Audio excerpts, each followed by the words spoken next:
Tu peux compter sur les gens qui arpentent Google Earth pour tomber sur les endroits les plus inattendus et les plus étranges au monde. Comme cette mystérieuse pyramide découverte en Antarctique, par exemple.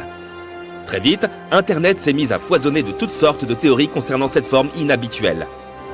Serait-ce le signe d'une forme de vie inconnue?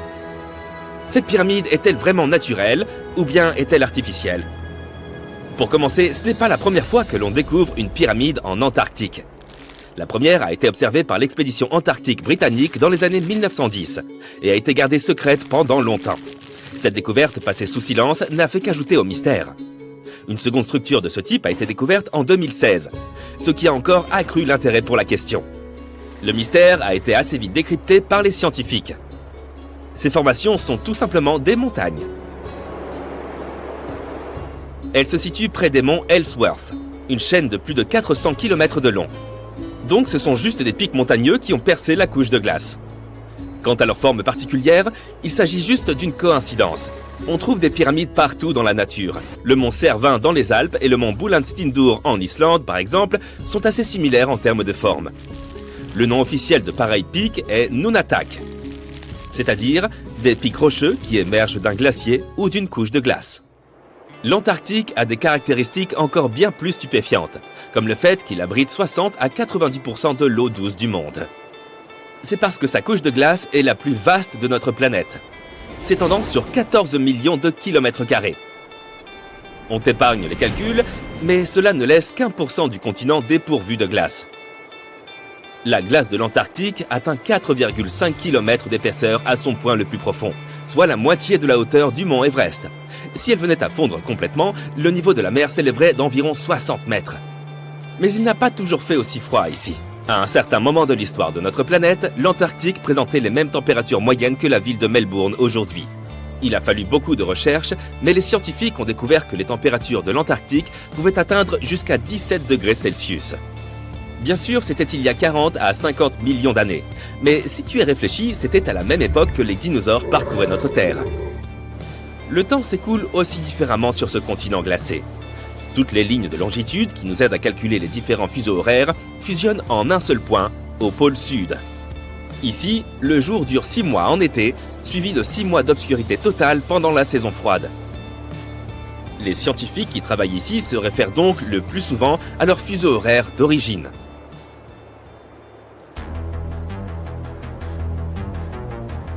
Les chutes de sang ne sont pas un vulgaire chapitre d'un film d'épouvante, mais simplement une série de chutes d'eau situées dans l'une des régions les plus sèches de l'Antarctique. Elles émergent d'un lac souterrain, rempli d'un type de bactéries particulier. Ces petits organismes absorbent des sulfates en guise de nutriments au lieu de sucre, ce qui les rend fascinants pour les scientifiques. L'eau contenue dans ces eaux est tellement saturée de fer qu'elle rouille tout simplement lorsqu'elle entre en contact de l'air. Ainsi, la couleur rougeâtre de la cascade lui donne aussi son nom. Le mégalodon fut l'un des plus grands prédateurs jamais connus dans l'histoire de notre planète. En termes d'habitat, le mégalodon vivait dans pratiquement toutes les eaux de notre globe, sauf près des pôles. La raison pour laquelle on n'a pas trouvé de dents de mégalodon en Antarctique est probablement que la créature gigantesque était adaptée uniquement aux eaux chaudes tropicales et subtropicales. Si tu prévois de visiter l'Antarctique en bateau un jour, sache que tu risques de ne pas y parvenir sur un bateau autre que métallique.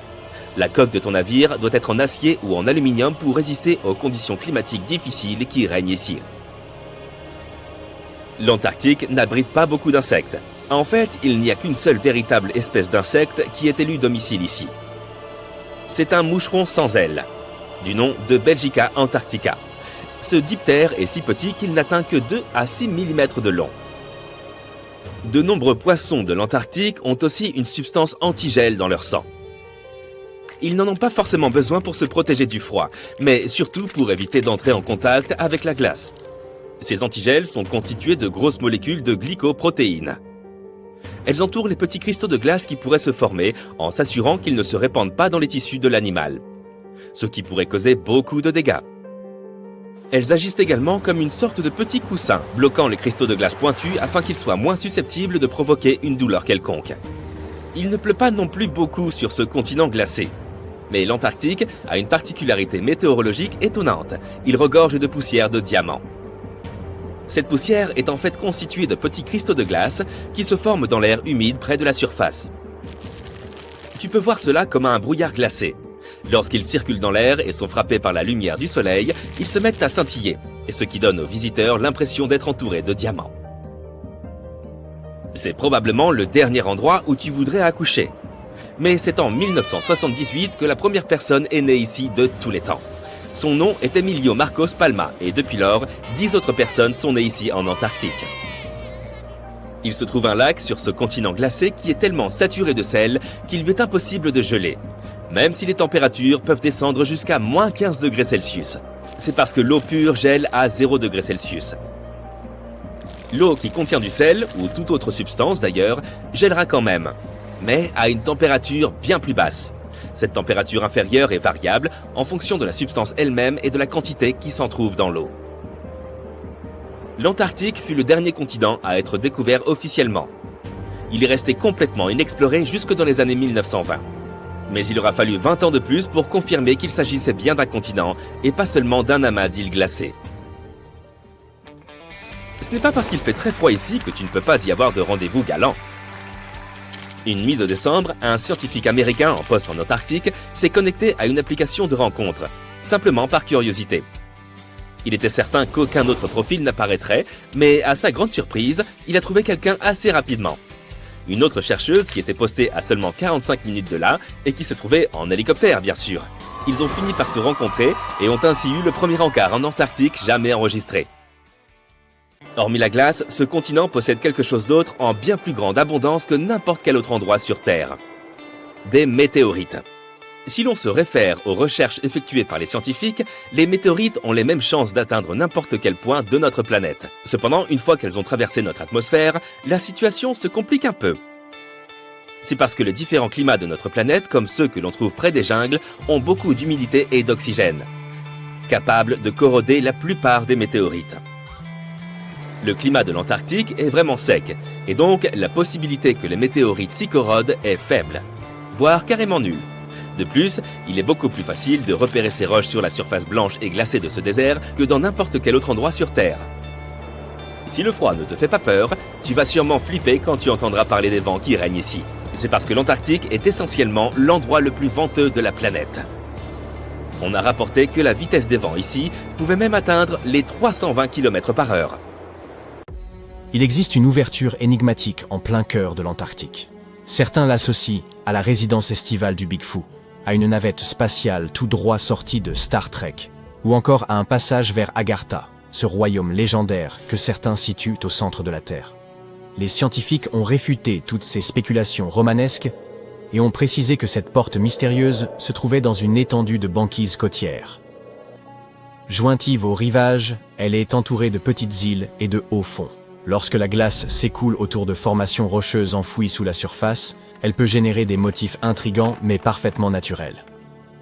En ce lieu, la minceur de la glace accentue l'influence des rochers sous-jacents sur son déplacement. De plus, les vents glacés de l'Antarctique sculptent la neige et la glace, formant des lignes et des reliefs qui peuvent prêter à confusion. Cette fameuse porte n'est en réalité qu'une crête rocheuse mise au jour par une fonte partielle de la glace.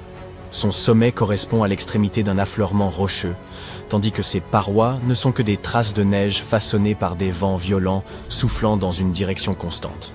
Il s'agit donc simplement d'un iceberg échoué en pleine fonte. Un YouTuber a repéré un autre élément insolite bien loin des côtes antarctiques. Un navire de glace de 120 mètres de long, à plus de 240 km en mer. Internet s'est aussitôt emballé, certains affirmant que cette épave gelée aurait dérivé jusque-là depuis le triangle des Bermudes.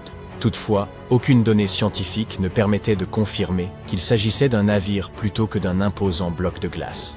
D'ailleurs, en examinant de nouveau la zone peu après, les internautes ont constaté qu'avec la fonte estivale, l'hypothétique vaisseau avait tout bonnement disparu. Une autre découverte intrigante sur Google Maps en Antarctique concernait une prétendue pyramide. Avant que vous n'imaginiez un scénario fascinant impliquant les anciens Égyptiens et une base secrète enfouie sous la glace, il convient de préciser qu'il ne s'agissait en réalité que d'une montagne. Elle appartient à la plus haute chaîne du continent, les monts Ellsworth, qui s'étendent sur près de 400 km. Ce n'est d'ailleurs pas la première formation rocheuse à avoir été comparée à une pyramide. Au cours de l'expédition antarctique britannique, des explorateurs avaient déjà identifié une pareille montagne et l'avaient baptisée la pyramide. Pourtant, cette dernière ne présentait même pas la silhouette caractéristique d'un tel édifice. Voici une découverte antarctique qui ne manquera pas de vous impressionner. Une immense plateforme glaciaire, celle de Dodson, dont les reliefs ont évoqué aux scientifiques ceux du Grand Canyon. Un robot sous-marin spécialement conçu, nommé RAN, a parcouru près de 1000 km sous la glace et a rapporté des images spectaculaires de montagnes gelées, de vallées, de plateaux et de motifs tourbillonnants entièrement constitués de glace. Parmi les éléments les plus surprenants relevés par RAN figuraient d'énormes cavités en forme de cuvette, atteignant parfois 300 mètres de longueur. Malheureusement, les chercheurs ont fini par perdre la trace du robot. Ils supposent que des phoques de Weddell, intrigués par l'engin, auraient pu le heurter et provoquer son immobilisation. Pour préserver son énergie, RAN aurait alors cessé toute activité, rendant toute récupération impossible.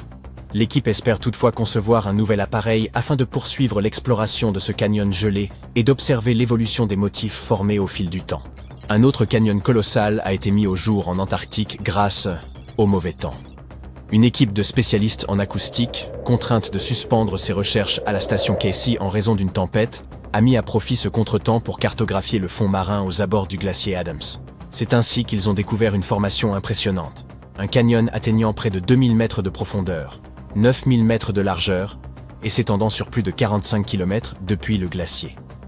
Lors de cette première exploration, seule une partie du relief a pu être cartographiée, avant que l'équipe ne soit contrainte de regagner la station.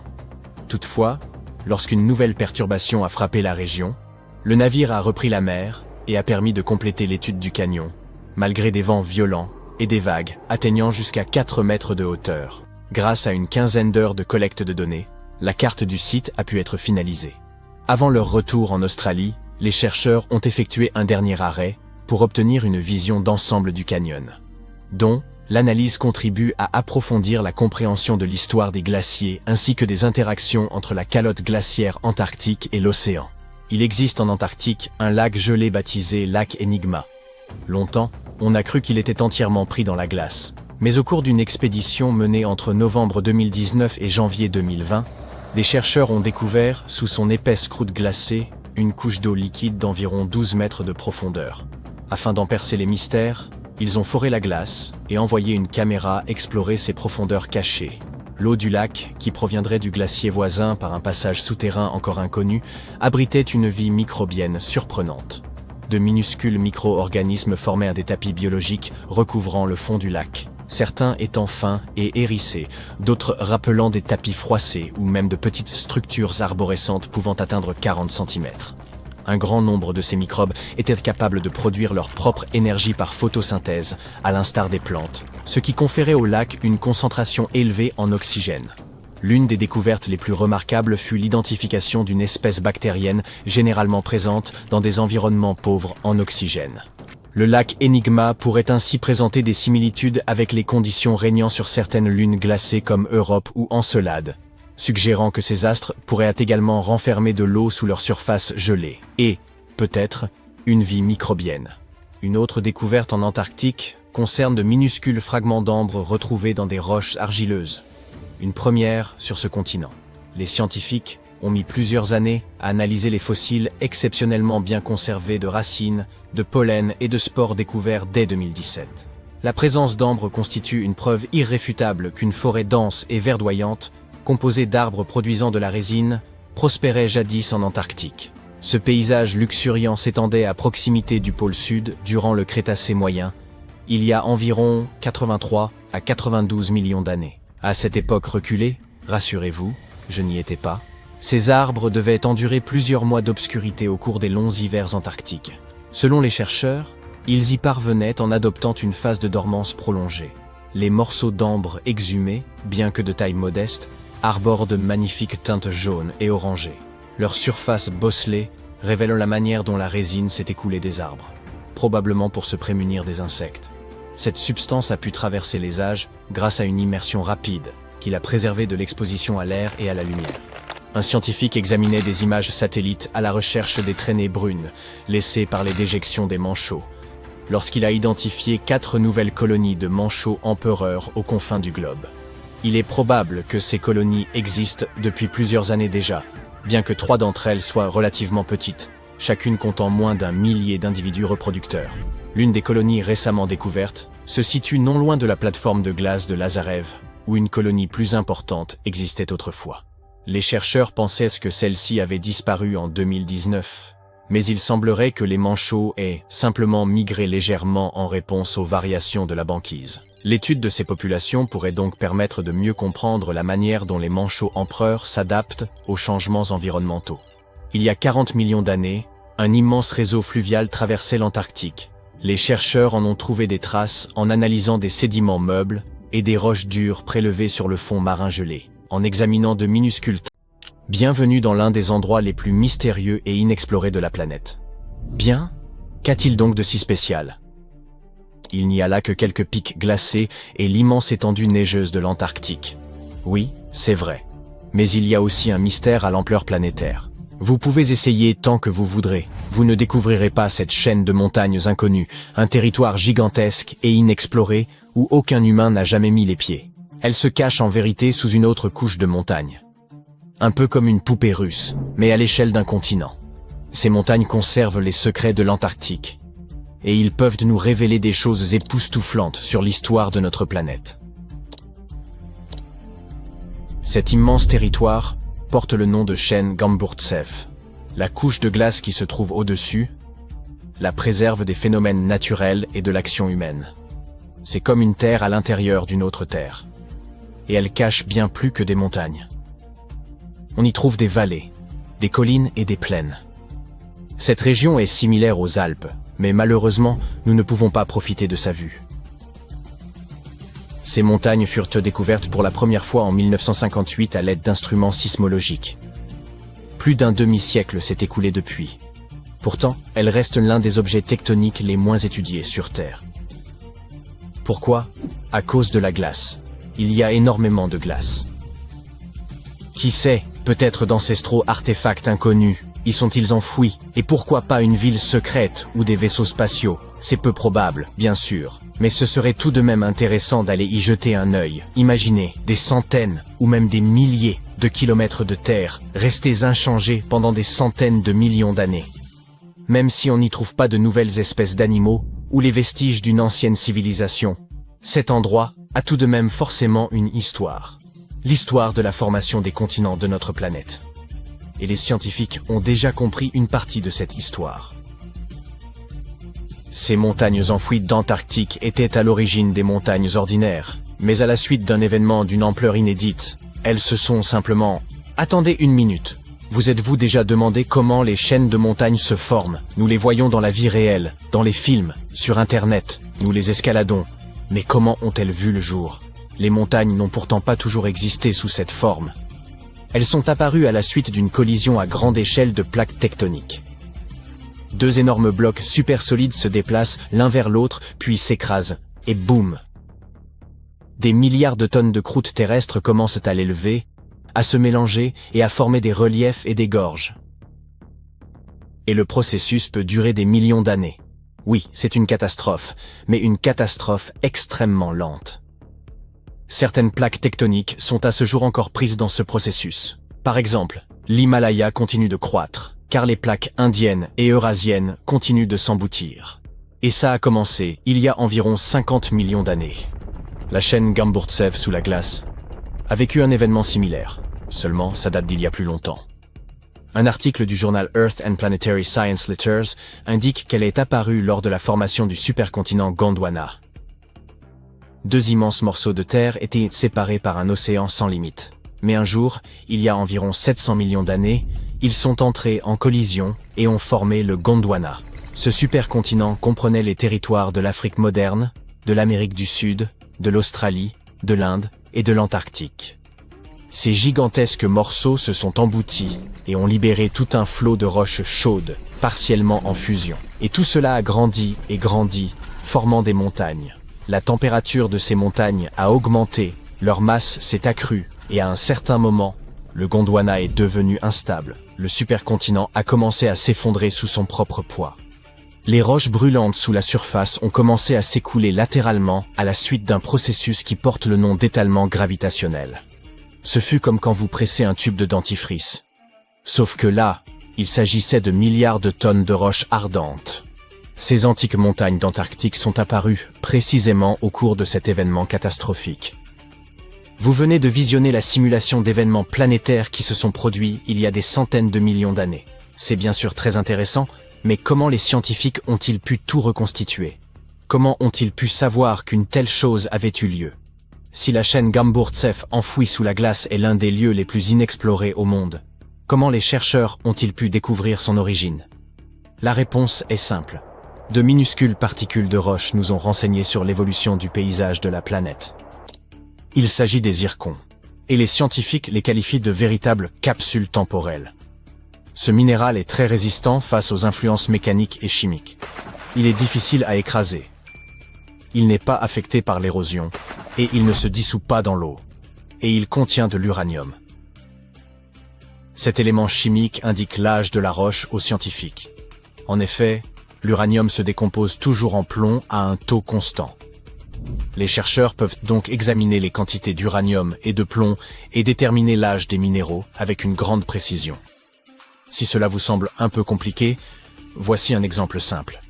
Imaginez que chaque chaîne de montagne soit une horloge qui se met à compter le temps à partir du moment de sa formation, c'est-à-dire après la collision des plaques tectoniques. Après la formation de la roche, l'uranium commence sa lente désintégration. Plus le temps passe, plus l'uranium se transforme en plomb. Le taux de cette désintégration est toujours le même. Cette désintégration peut durer des milliards d'années. Moins il y a d'uranium dans les zircons, et plus il y a de plomb, plus la roche est ancienne. Voilà comment ça se passe en pratique. Les géologues prélèvent plusieurs échantillons de roches. Dans un laboratoire, ils les broient pour extraire des zircons cristallins. Les géologues dissolvent ensuite les particules dans de l'acide pour séparer l'uranium du plomb. Puis, ils utilisent un appareil spécial, un spectromètre de masse qui accélère les atomes et les trie. C'est un processus assez compliqué, mais en fin de compte, cet appareil renseigne les scientifiques sur la quantité d'uranium et de plomb. Ils examinent leurs quantités respectives et déterminent l'âge de la roche. Les géologues ont prélevé des zircons dans du grès près de la chaîne Gamburtsev, ont étudié leurs particules, ont observé leur niveau d'uranium et ont calculé la chronologie de la formation des montagnes. Ensuite, ils ont comparé ces données avec l'histoire de notre planète et ont pu savoir que les montagnes enfouies d'Antarctique sont apparues pendant la formation du supercontinent Gondwana. Mais comment ont-ils découvert que ce supercontinent incluait l'Australie, l'Inde et l'Afrique? Le zirconium provenant de ces roches antarctiques s'est avéré très similaire au zirconium de ces pays. C'est-à-dire qu'il y a longtemps, ces trois continents étaient réunis. Ainsi, la chaîne Gamburtsev a commencé à se former il y a environ 650 millions d'années. Il y a environ 580 millions d'années, elle a atteint la hauteur de l'Himalaya. Et 80 millions d'années plus tard, la croûte terrestre est entrée en fusion. Et tandis que la plupart des chaînes de montagnes sur la planète changeaient et s'effondraient, la chaîne Gamburtsev est restée intacte sous la glace. L'eau, le sol, le vent, les tremblements de terre, la gravité et d'autres forces naturelles détruisent les chaînes de montagnes. Ce processus est appelé érosion. Mais les montagnes ensevelies en Antarctique n'ont rien connu de tel. Les basses températures et la calotte glaciaire qui les entoure les ont préservées. C'est l'une des chaînes de montagnes anciennes les mieux conservées de la planète. Très bien, mais pourquoi explorer ces montagnes? Quelle différence cela nous fait-il que le supercontinent Gondwana se soit un jour effondré? Il est possible que des plantes, des corps gelés d'insectes ou des bactéries anciennes aient été préservés sous d'épaisses couches de glace. Et pourquoi pas des animaux anciens? De nombreuses espèces pourraient avoir vécu sur le Gondwana. Étudier ces anciennes montagnes antarctiques peut nous montrer à quoi ressemblait notre planète il y a environ un demi-milliard d'années. Quand l'Antarctique était un continent vert, quelles créatures y vivaient? Qu'est-il arrivé à ces formes de vie? Est-il possible de ressusciter ces animaux anciens après tant d'années? Si les scientifiques ont réussi à calculer la date de l'apparition du supercontinent en utilisant de minuscules particules, alors imaginez ce qu'ils pourraient découvrir en examinant cette chaîne de montagnes cachée. Tout cela semble très intéressant, mais il y a un problème. Pour extraire un petit morceau de ce monde inconnu, il vous faudrait percer au travers d'immenses couches de glace. il vous faudrait acheminer des équipements extrêmement lourds vers l'un des continents les plus inaccessibles au monde, construire des stations, obtenir une source d'énergie et mener des recherches à grande échelle. Et cela serait incroyablement coûteux. Par conséquent, ce territoire caché restera probablement un mystère pendant encore longtemps. Espérons juste qu'un milliardaire voudra un jour découvrir les secrets de l'Antarctique et y organiser une expédition de grande envergure. Qu'est-ce qui te vient à l'esprit quand tu entends le mot Antarctique? Très probablement le froid, la neige, la glace et les manchots. Pourtant, c'est l'une des régions les moins explorées du monde et qui cache de nombreuses choses étranges et uniques. Tu n'as pas besoin d'aller en Antarctique pour voir la première chose bizarre. Il te suffit d'ouvrir Google Earth et de trouver l'une des îles les plus au sud de l'Antarctique. L'île du Roi George. Récemment, des internautes y ont remarqué une grande entrée de grotte assez étrange. Où mène ce large passage sombre? Les gens ont commencé à émettre diverses hypothèses. C'est l'entrée d'une base secrète ou d'un laboratoire. C'est une partie d'un vaisseau spatial qui s'est écrasé là il y a des milliers d'années. C'est la porte de l'ancienne cité de l'Antarctique. Peut-être qu'il y a une montagne géante avec une ancienne grotte sous toute cette neige et cette glace. Voilà quelques idées. Les internautes ont calculé les dimensions approximatives de cette grotte. Elle pourrait faire environ 22 mètres de haut pour 75 de large. Donc on pourrait y cacher un avion de ligne. La nature a probablement créé cette entrée. C'est l'explication la plus logique. Mais il y a quand même deux éléments étranges. Premièrement, jette un coup d'œil au pied de la montagne. Il semble qu'il y ait des marches à cet endroit. Elles sont de couleur sombre, comme si elles étaient faites de pierre. Et si tu regardes attentivement, tu peux remarquer quelque chose qui ressemble à des empreintes de pas humains. Quelqu'un est-il entré dans cette grotte? Ou peut-être quelqu'un y vit encore maintenant? La deuxième bizarrerie est la disparition de la découverte mystérieuse. Les gens l'ont remarqué pour la première fois sur un cliché Google Maps en 2007. Puis l'entrée a disparu. Puis elle est réapparue quelques années plus tard. Après cela, elle a de nouveau disparu. Et en 2022, les gens l'ont vue à nouveau.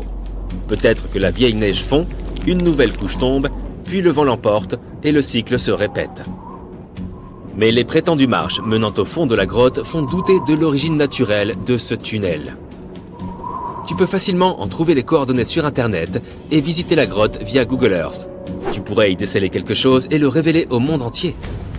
Les gens ont découvert une autre chose étrange à l'aide de Google Earth.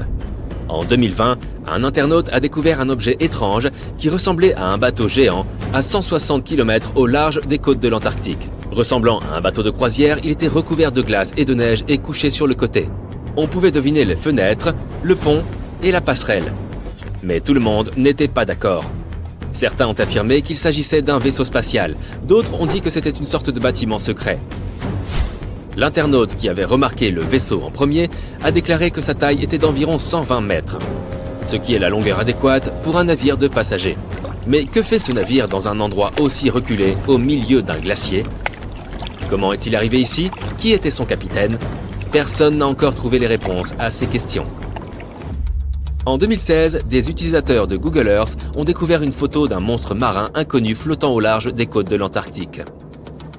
Cette créature ressemblait à un calmar géant d'une longueur d'environ 60 mètres, soit légèrement moins que 3 wagons de train. Imagine simplement ce kraken géant nageant dans les eaux sombres et glacées de l'Antarctique et entraînant au fond tout ce qu'il rencontre sur son passage. C'est peut-être le grand et terrible Chulu, ou bien l'un de ses rejetons. Tu remarqueras rapidement cette cascade rouge sang parmi les interminables paysages blancs éblouissants de l'Antarctique. Ne t'inquiète pas, ce n'est pas du sang. Depuis plusieurs siècles, cette cascade teinte la neige d'une couleur rouge vif. Le ruisseau coule tout droit d'un iceberg blanc. Regardons à l'intérieur et découvrons ce qu'il s'y passe. Il y a des millions d'années, il y avait un petit étang limpide. Mais un glacier s'est ensuite formé autour de lui. Une épaisse couche de glace et de neige a bloqué l'accès à la lumière du soleil, à la chaleur et à l'oxygène. Pendant des millénaires, le réservoir est resté dans ce vide froid. Mais à un moment donné, l'eau a creusé un trou dans la paroi glacée et s'est échappée. Lorsque cette eau salée entre en contact avec l'oxygène, elle devient immédiatement écarlate ou couleur rouille. L'Antarctique est le seul endroit où tu puisses trouver un phénomène naturel aussi unique. L'un des endroits les plus secs de la Terre se trouve en Antarctique. Et c'est l'un des déserts les plus dénués de vie au monde. les vallées sèches de McMurdo. Dans ce désert, tu ne verras pas de soleil brûlant, de sable chaud ou de cactus. Techniquement, un désert désigne un endroit où il y a un manque de précipitations et de vie. Or, les vallées sèches de McMurdo correspondent parfaitement à ces paramètres. Mais cet endroit est aussi unique pour l'Antarctique car tu n'y trouveras pas de glaciers. Malgré le gel, la glace ne peut pas se former dans le désert, car il n'y a pas plu depuis des millions d'années. Il ne neige jamais non plus. Un fort vent descendant des montagnes atteint des vitesses allant jusqu'à 320 km/h. Il te serait difficile de rester debout là-bas. Le vent, chargé d'humidité, réchauffe et évapore tout le liquide et la neige du désert, en raison de sa vitesse élevée. Seul l'air sec atteint le sol. Toutefois, on y trouve plusieurs lacs. Et s'ils ne gèlent pas, c'est uniquement dû à leur forte salinité. L'eau est tellement salée que les formes de vie ne peuvent pas s'y développer. Mais les scientifiques ont trouvé des organismes microscopiques près des lacs. Il y a 20 millions d'années, l'Antarctique était rempli de marécages et d'arbres, et grouillé d'insectes et d'animaux. Mais aujourd'hui, il ressemble littéralement à la surface de Mars. Les scientifiques et les astronautes explorent des régions comme les vallées sèches de McMurdo, car les conditions naturelles qui y règnent sont similaires à celles de la planète rouge. Donc, avant de partir sur Mars, tu peux t'entraîner à vivre dans des endroits similaires sur Terre. Les scientifiques ont découvert un monde sous-marin dans l'Antarctique, rempli de centaines d'amphipodes. Des crustacés semblables aux crevettes. Au fait, quelle est la différence entre l'Antarctique et l'Arctique ? L'Antarctique est la région située à l'extrême sud de la Terre, qui abrite le continent du même nom. Tandis que l'Arctique est une toute autre région. Elles ont les mêmes conditions naturelles, le gel, la glace et la neige, mais elles sont situées dans des parties opposées de la planète. L'Arctique se trouve au pôle Nord, l'Antarctique se trouve au pôle Sud. Maintenant, revenons à la découverte. Les scientifiques ont avancé des théories selon lesquelles la glace de l'Antarctique cache un vaste réseau de rivières et de lacs d'eau douce. Et en 2022, ils ont découvert un nouvel écosystème. Les chercheurs ont exploré la plateforme glacée de Ross de l'Antarctique et ses rivières souterraines. C'est un morceau de glace massif qui flotte dans l'océan. Une équipe néo-zélandaise a utilisé un appareil de forage spécial équipé d'une alimentation en eau chaude pour percer un trou de 500 mètres de profondeur, soit davantage que la hauteur de l'Empire State Building. Ensuite, ils y ont descendu des caméras vidéo et ont vu des milliers de crustacés nager dans différentes directions. Il semble donc qu'ils soient très peu organisés. Dans les eaux de l'Antarctique, tu peux aussi rencontrer certaines des créatures les plus effrayantes de la planète. Il s'agit des araignées de mer. Elles ont reçu ce nom car elles ressemblent à des araignées terrestres. Mais il s'agit en fait d'une espèce d'arthropode marin. Et contrairement aux araignées terrestres, celles de l'océan sont beaucoup plus grandes. Elles ressemblent à 8 énormes pattes, sans corps. Une telle araignée peut avoir la largeur d'une assiette. Certaines d'entre elles n'ont pas d'yeux et ont des proboscises à la place des mâchoires. Les araignées de mer sont peu étudiées car elles vivent dans les eaux froides et profondes. L'Antarctique cache de nombreux animaux peu connus. Dans ces glaciers, il y a de longs tunnels qui mènent à des ténèbres effrayantes. Sur ce continent froid, les gens ont trouvé les restes de dinosaures géants et d'autres créatures anciennes, comme les ancêtres des canards modernes. De nombreux lacs et rivières souterrains cachent une faune inexplorée. Même la glace ici peut être bizarre. Regarde ces icebergs rayés. Ils ont des rayures bleues, noires, vertes et turquoises. La couleur dépend des conditions de l'eau pendant la congélation. Par exemple, les lignes vertes apparaissent à cause des algues. Les bleus se forment lorsque l'eau gèle trop rapidement. Bon, tout ça fait froid dans le dos. Il est grand temps d'aller se réchauffer. Que dirais-tu d'aller à Hawaï ? Des éponges en forme d'amphore, des méduses d'un autre monde, des vers segmentés hérissés de soie, ainsi que d'imposantes pieuvres figurent parmi les plus récentes découvertes en Antarctique. Ces créatures ont été observées suite au détachement d'un immense iceberg, révélant sous la glace un véritable trésor de vie ancienne. En janvier 2025, un immense bloc de glace baptisé A84, aussi vaste que la ville de Chicago, s'est détaché de la plateforme de glace de George VI, une étendue glacée longue de 450 km, large de 19 à 69 km et épaisse d'environ 250 mètres. Durant l'été austral, de novembre à fin février, la fonte de surface y donne naissance à de longs lacs sinueux appelés lacs glaciaires rubaniformes, dont le nom reflète la forme étirée. Lorsque l'iceberg s'est éloigné, il a mis à nu une portion du fond marin jusqu'alors jamais observée. Le navire de recherche Falkor, II, naviguait à proximité, dans la mer de Bellingshausen. Informés du détachement, les scientifiques ont aussitôt modifié leur programme, conscients de l'opportunité rarissime qui s'offrait à eux. Explorer un lieu vierge et insoupçonné, comme si l'on soulevait une pierre dans une forêt pour découvrir la vie dissimulée en dessous. Les chercheurs ont mobilisé un robot sous-marin nommé Subastian pour sonder les abysses durant 8 jours. Ils ont atteint des profondeurs dépassant les 1280 mètres. C'est là qu'ils ont mis au jour un écosystème insoupçonné, d'imposants coraux et de vastes éponges, littéralement peuplés d'organismes marins, un monde tapi sous les glaces. Les chercheurs s'attendaient à détecter quelques formes de vie, mais furent stupéfaits par leur abondance. Ces créatures sous-marines anciennes ne se contentaient pas de survivre. Elles prospéraient depuis des siècles dans ce milieu extrême. Anémones semblables à de petits arbres cotonneux, araignées de mer, poissons des glaces, pieuvres. L'expédition fut retransmise en direct à des scientifiques du monde entier. Et ces vidéos sont désormais accessibles librement. Certaines des créatures découvertes semblent appartenir à des espèces nouvelles, ce qui est particulièrement fascinant. En 2025, il est fort probable que l'Antarctique abrite encore des espèces inconnues, dont certaines pourraient être endémiques à cette région. Cette singularité s'explique par l'isolement extrême du continent, séparé du reste du monde depuis des millions d'années par le courant circumpolaire antarctique, comparable à de vastes douves encerclant un château fort. Même si ces espèces ne s'avéraient pas inédites, les chercheurs ont tout de même identifié des escargots, des vers polychètes munis de soie, de minuscules crabes et autres crevettes, ainsi qu'une rare variété de méduses fantômes, dont l'apparence évoque un monde étranger. Leur nom scientifique, Stygiomedusa gigantea, étant par trop complexe, on l'appellera simplement méduse fantôme géante. Cette dernière est d'une taille impressionnante. Son ombrelle, cette partie ronde en forme de cloche, peut excéder 1 mètre de diamètre. Elle possède également 4 bras traînants, dont chacun peut atteindre 10 mètres, soit la longueur approximative d'un autobus scolaire.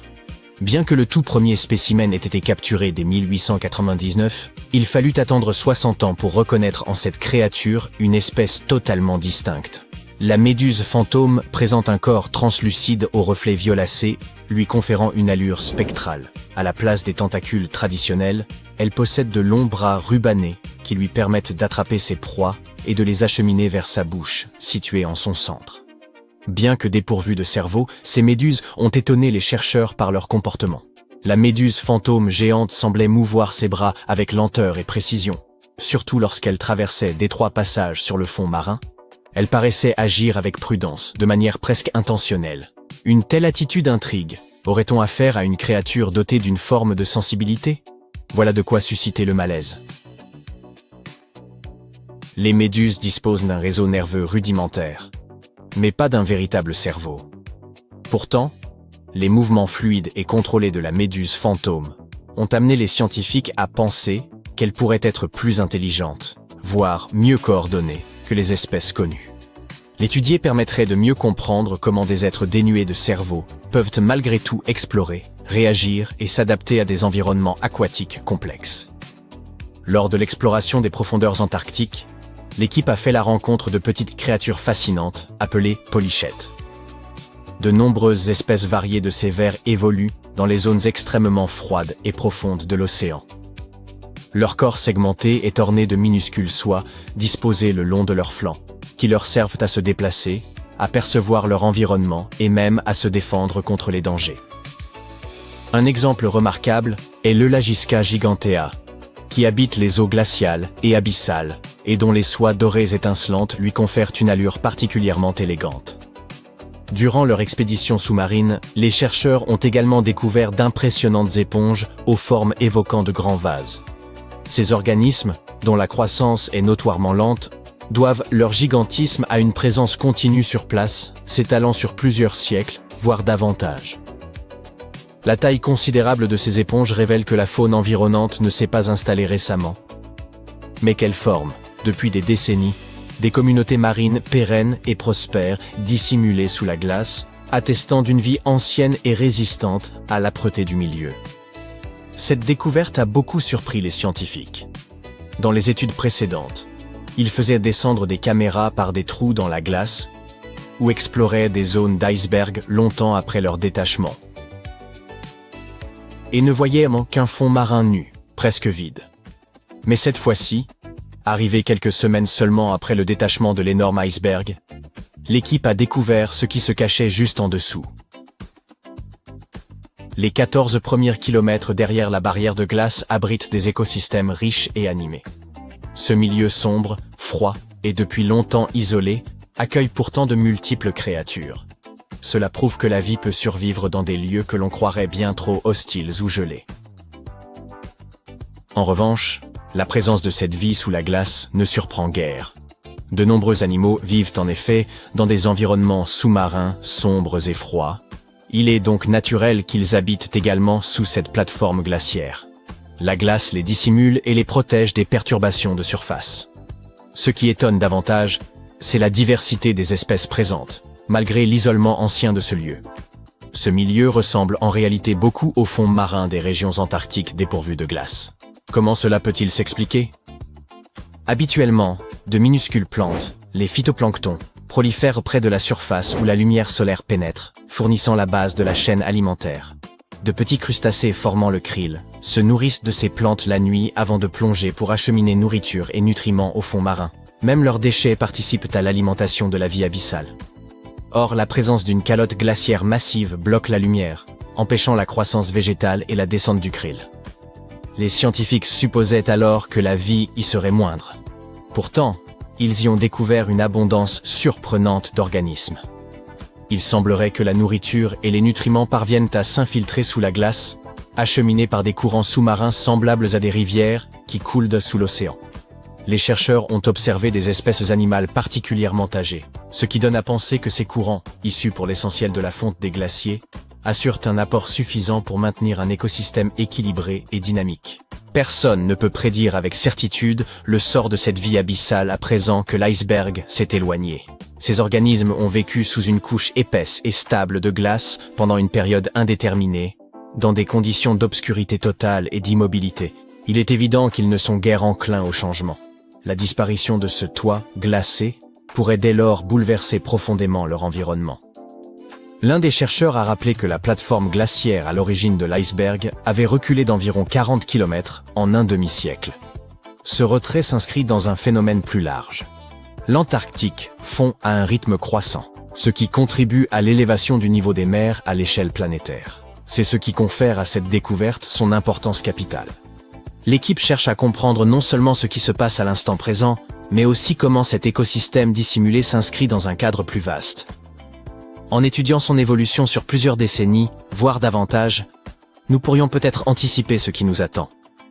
N'est-il pas remarquable que la rupture d'une masse de glace puisse livrer de telles révélations? Vous plongez dans les eaux glacées et obscures de l'Antarctique.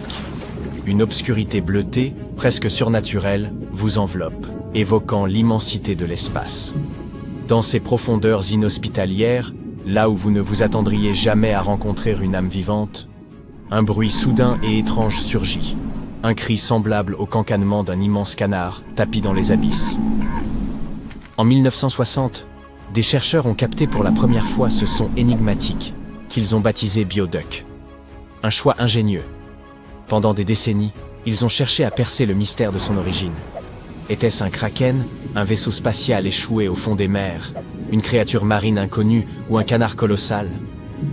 Les hypothèses, toutes plus fantasques les unes que les autres, se sont multipliées. Les océanographes ont repéré des sons analogues dans d'autres régions. Non loin des côtes ouest de l'Australie et aux abords de la Nouvelle-Zélande, ils ont enregistré des signaux similaires, bien que plus aigus, qu'ils ont nommés biogoose. Avec de telles appellations, l'atmosphère étrange et mystérieuse de cette histoire semble vite s'estomper. Ces sons n'étaient toutefois pas des événements isolés, mais se reproduisaient à intervalles réguliers. La fréquence des émissions suggérait à beaucoup une origine mécanique. Cependant, l'étude des océans au cours de la seconde moitié du XXe siècle était entravée par les limites technologiques de l'époque. Malgré ces défis, les chercheurs ont poursuivi leurs investigations sur Bioduck et Biogoose, mus par une insatiable curiosité scientifique. Au fil des années, L'accumulation de données a alimenté les spéculations, jusqu'à ce que les chercheurs percent enfin le mystère. BioDuck s'est révélé être une forme de communication biologique. En observant ces signaux répétés, les scientifiques ont noté qu'ils ne se superposaient jamais. Lorsqu'une source parlait, les autres demeuraient silencieuses. Cela laissait penser à une communication structurée. La question restait alors de savoir quelle créature marine utilisait un tel système, fondé sur des variations de fréquences sonores. La réponse, comme certains l'avaient deviné, était les baleines. Les scientifiques ont comparé le son BioDuck de l'Antarctique aux appels des baleines de Minke et ont relevé des similitudes frappantes. Les sons BioGoose enregistrés au large des côtes australiennes et néo-zélandaises semblaient provenir d'autres espèces ou de jeunes baleines de Minke. Néanmoins, cette découverte n'a fait qu'amplifier le mystère. Quel pouvait être le rôle de ces sons? Les baleines discutaient-elles de leurs repas? Se moquaient-elles des humains qui enregistraient leur voix? Ou échangeaient-elles des réflexions philosophiques sur l'univers? Les possibilités étaient infinies, mais la révélation la plus fascinante était l'idée que l'humanité pourrait, un jour, communiquer avec ces créatures majestueuses. Communiquer avec les baleines n'est plus une utopie. Des chercheurs de l'Université de Californie ont déjà établi un contact avec une baleine à bosse nommée Twain. Lors d'une expérience novatrice, ils ont réussi à entretenir une conversation de 20 minutes avec ce mammifère marin. Voici les étapes qu'ils ont suivies. Les spécialistes ont entrepris une expédition sur les côtes de l'Alaska, où ils ont capté les sons d'un groupe de baleines à bosse. Ils ont ensuite diffusé ces enregistrements via des haut-parleurs dans l'océan. Les sons s'apparentaient à une sorte de salutation, un équivalent de « Salut, ça va ?» dans le langage des baleines. Ces échanges sont généralement utilisés par les baleines pour s'appeler ou indiquer leur position. Peu après avoir émis les signaux, les chercheurs ont reçu une réponse. Twain s'est rapproché du bateau, l'a contourné et a répliqué avec un « salut » à sa manière. Ce fut le début de la première véritable conversation entre une baleine et des humains. Pendant 20 minutes, les chercheurs ont transmis 36 signaux à Twain, et elle a répondu à chaque fois. Elle respectait même des intervalles avant de répondre. Concrètement, l'équipe attendait 10 secondes après chaque réponse avant d'envoyer un nouveau signal. Il semble que Twain était une interlocutrice particulièrement attentive. Était-elle une jante dame des océans? Qui sait? Ou peut-être était-elle simplement intriguée par cette interaction inhabituelle. Les signaux utilisés provenaient d'un groupe de baleines auquel appartenait Twain. Il est probable que les chercheurs aient utilisé les propres enregistrements de Twain pour communiquer avec elle. D'une certaine manière, Twain conversait avec elle-même. Poursuivons notre périple et plongeons dans la fosse océanique la plus profonde du globe, la fosse des Mariannes. Ce gouffre immense, situé au sud du Japon, s'étend sur plus de 2400 km et atteint une profondeur vertigineuse de près de 11 000 mètres à son point le plus bas. Pour vous donner une idée de cette échelle, la hauteur du Burj Khalifa, le gratte-ciel le plus haut du monde, représente à peine un dixième de cette profondeur. Imaginez maintenant ceci. Dans cette obscurité abyssale, des chercheurs ont capté un son singulier.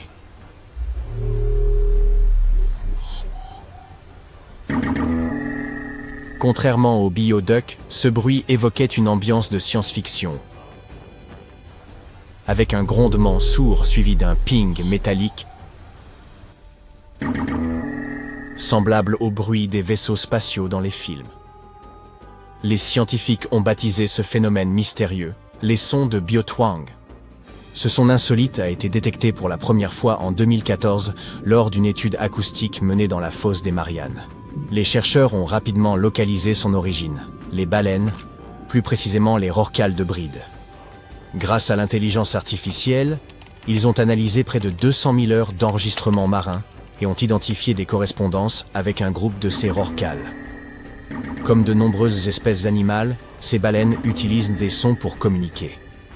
Mais devinez ce qu'on a également découvert au fond de la fosse des Mariannes? Une bouteille en plastique. Inutile d'accuser un kraken, une baleine ou une créature mythique quelconque. Cette bouteille est, sans surprise, le fruit de l'activité humaine. Mais ce sujet mérite une vidéo à part entière.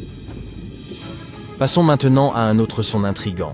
Cette fois, il ne s'agit pas de baleines, mais d'un bruit mystérieux enregistré dans le coin le plus isolé de la planète. Ce site porte le nom de Point Nemo, et sa solitude est légendaire. Niché dans l'océan Pacifique Sud, Point Nemo est l'endroit le plus éloigné de toute Terre, l'île la plus proche se trouvant à 2700 km. Peu importe la direction, cette distance reste à peu près la même. En outre, cet isolement est accentué par l'absence presque totale de vie marine, car les courants marins, et donc les nutriments, y sont extrêmement rares. En quelque sorte, le Point Nemo est un véritable désert aquatique. Ainsi, en 1997, des océanographes ont capté un son étrange et angoissant provenant des profondeurs aux abords du Point Nemo.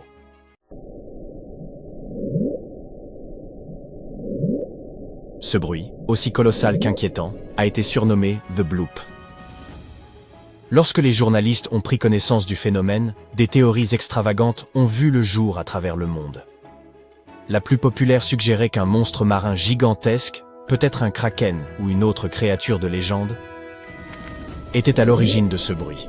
Cependant, l'engouement pour le bloop n'a pas duré, car les scientifiques ont fini par en élucider la cause. Il s'est avéré que l'origine du bloop était un iceberg. Lorsque ces masses de glace se fissurent et s'effondrent, elles produisent des sons à très basse fréquence, pouvant être détectés à de grandes distances. Pour vérifier cette hypothèse, les chercheurs ont enregistré d'autres icebergs et ont entendu des sons similaires. À propos, le Point Nemo est si isolé que les agences spatiales y abandonnent leurs satellites en fin de vie. Ces objets tombent simplement dans l'océan, avec 99% de chances qu'aucun humain ni animal ne soit touché par les débris. C'est pourquoi cet endroit est surnommé le cimetière des satellites. Mais que se passerait-il si un vaisseau extraterrestre tombait un jour dans le Point Nemo? Et s'il y était déjà tombé et envoyait parfois des signaux de détresse à travers l'océan? Tous les mystères évoqués jusqu'ici ont été résolus. Que diriez-vous de terminer cette vidéo avec un phénomène qui demeure inexpliqué? Voici Upsweep, l'un des sons les plus énigmatiques jamais enregistrés dans l'océan. Ce bruit est constitué d'une série de tonalités ascendantes et courtes, répétées à des intervalles de quelques secondes. Le son a été détecté pour la première fois en 1991 grâce à des hydrophones déployés dans l'océan Pacifique. Initialement, les océanographes ont supposé qu'il pouvait être lié à une activité volcanique ou à des séismes sous-marins. Cependant, la nature saisonnière du son et les variations de son intensité en fonction des périodes de l'année ont rapidement invalidé ces hypothèses. Les chercheurs ont ensuite exploré des théories biologiques et ont reporté leur attention sur les migrations et les comportements des animaux marins au fil des saisons. Malgré toutes ces tentatives, l'origine de Upsweep reste inconnue. Certaines études émettent l'hypothèse qu'il pourrait être lié à des espèces de poissons ou d'autres créatures marines utilisant ces sons pour communiquer ou s'orienter. Mais aucune preuve n'a encore été apportée à ce jour. Udiela Semyednu Iprotebe, Jupi, Herna, on dit qu'il est plus rapide de rejoindre un astronaute à bord de la Station spatiale internationale que d'évacuer une personne de l'Antarctique en plein hiver lors d'une situation d'urgence. Ainsi, si vous vous demandez à quoi ressemble la vie d'un astronaute sans pour autant être prêt à quitter la Terre, la carrière d'explorateur polaire pourrait vous tenter. Les conditions désertiques qui règnent au pôle Sud sont comparables à celles de Mars. La température la plus basse jamais mesurée y a frôlé les moins 90 degrés. C'est aussi l'endroit où l'on recense le plus de météorites sur Terre. Par ailleurs, durant 6 mois chaque année, le Soleil n'y apparaît pas. Un phénomène comparable à l'obscurité permanente de l'espace.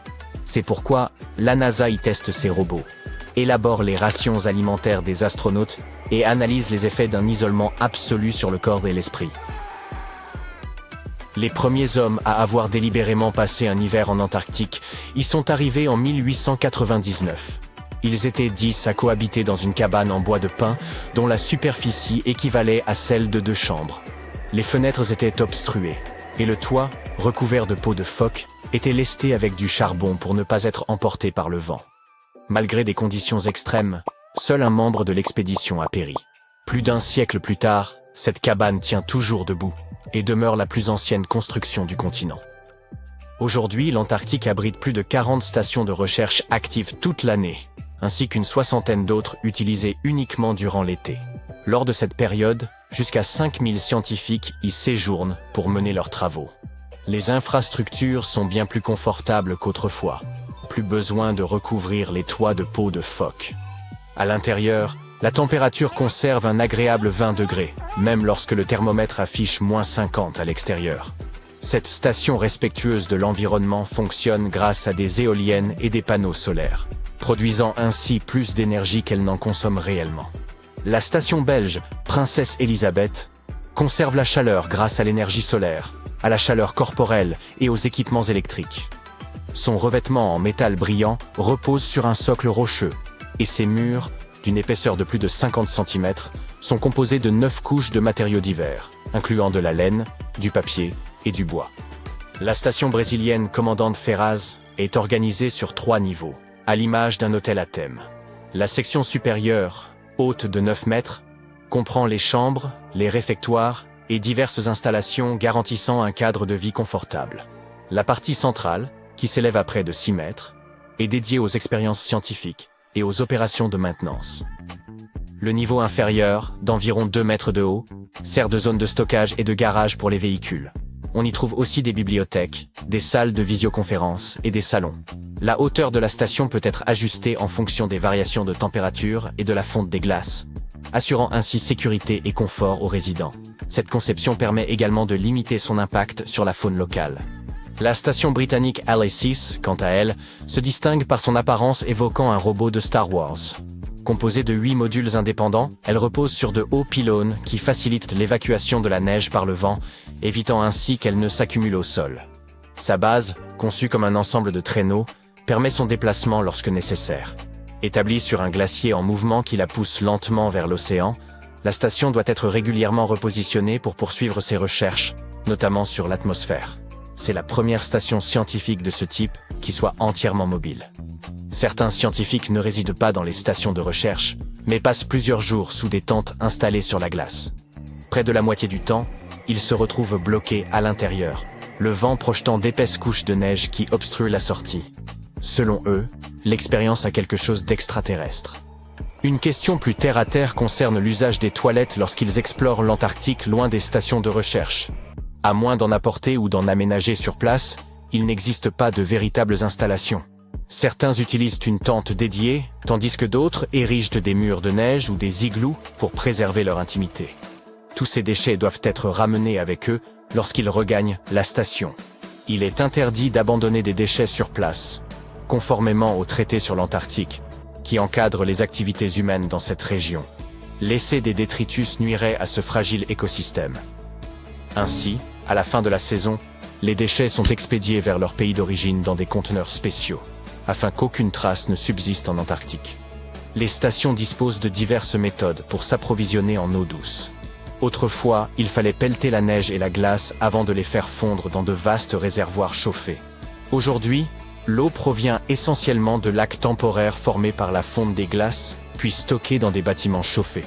Une station consomme en moyenne entre 10 et 14 000 litres d'eau par jour. Pour en limiter l'usage, les douches sont restreintes à 3 minutes. En période de pénurie, il arrive que les résidents ne puissent se doucher qu'1 jour sur 2, voire sur 3. Construire en Antarctique est une véritable gageure en raison des conditions extrêmes. La neige peut s'accumuler jusqu'à la hauteur d'un bâtiment d'un étage. Les vents atteignent 140 km/h avec des rafales encore plus violentes. Et les températures chutent à des niveaux extrêmes. Le transport n'est possible qu'environ 12 semaines par an, durant l'été. Ce qui étend considérablement la durée de construction des stations, parfois sur plusieurs années. Le stockage du matériel représente un autre défi, faute d'espace et face à un climat hostile. La plupart des matériaux restent dans leurs conteneurs d'expédition, tandis que ceux nécessitant de la chaleur sont placés dans des unités de stockage chauffées. Pour pallier ces contraintes, les architectes conçoivent des structures nécessitant moins de matériaux. La base polaire indienne Bharati en est un bon exemple. Elle est composée de 134 conteneurs maritimes.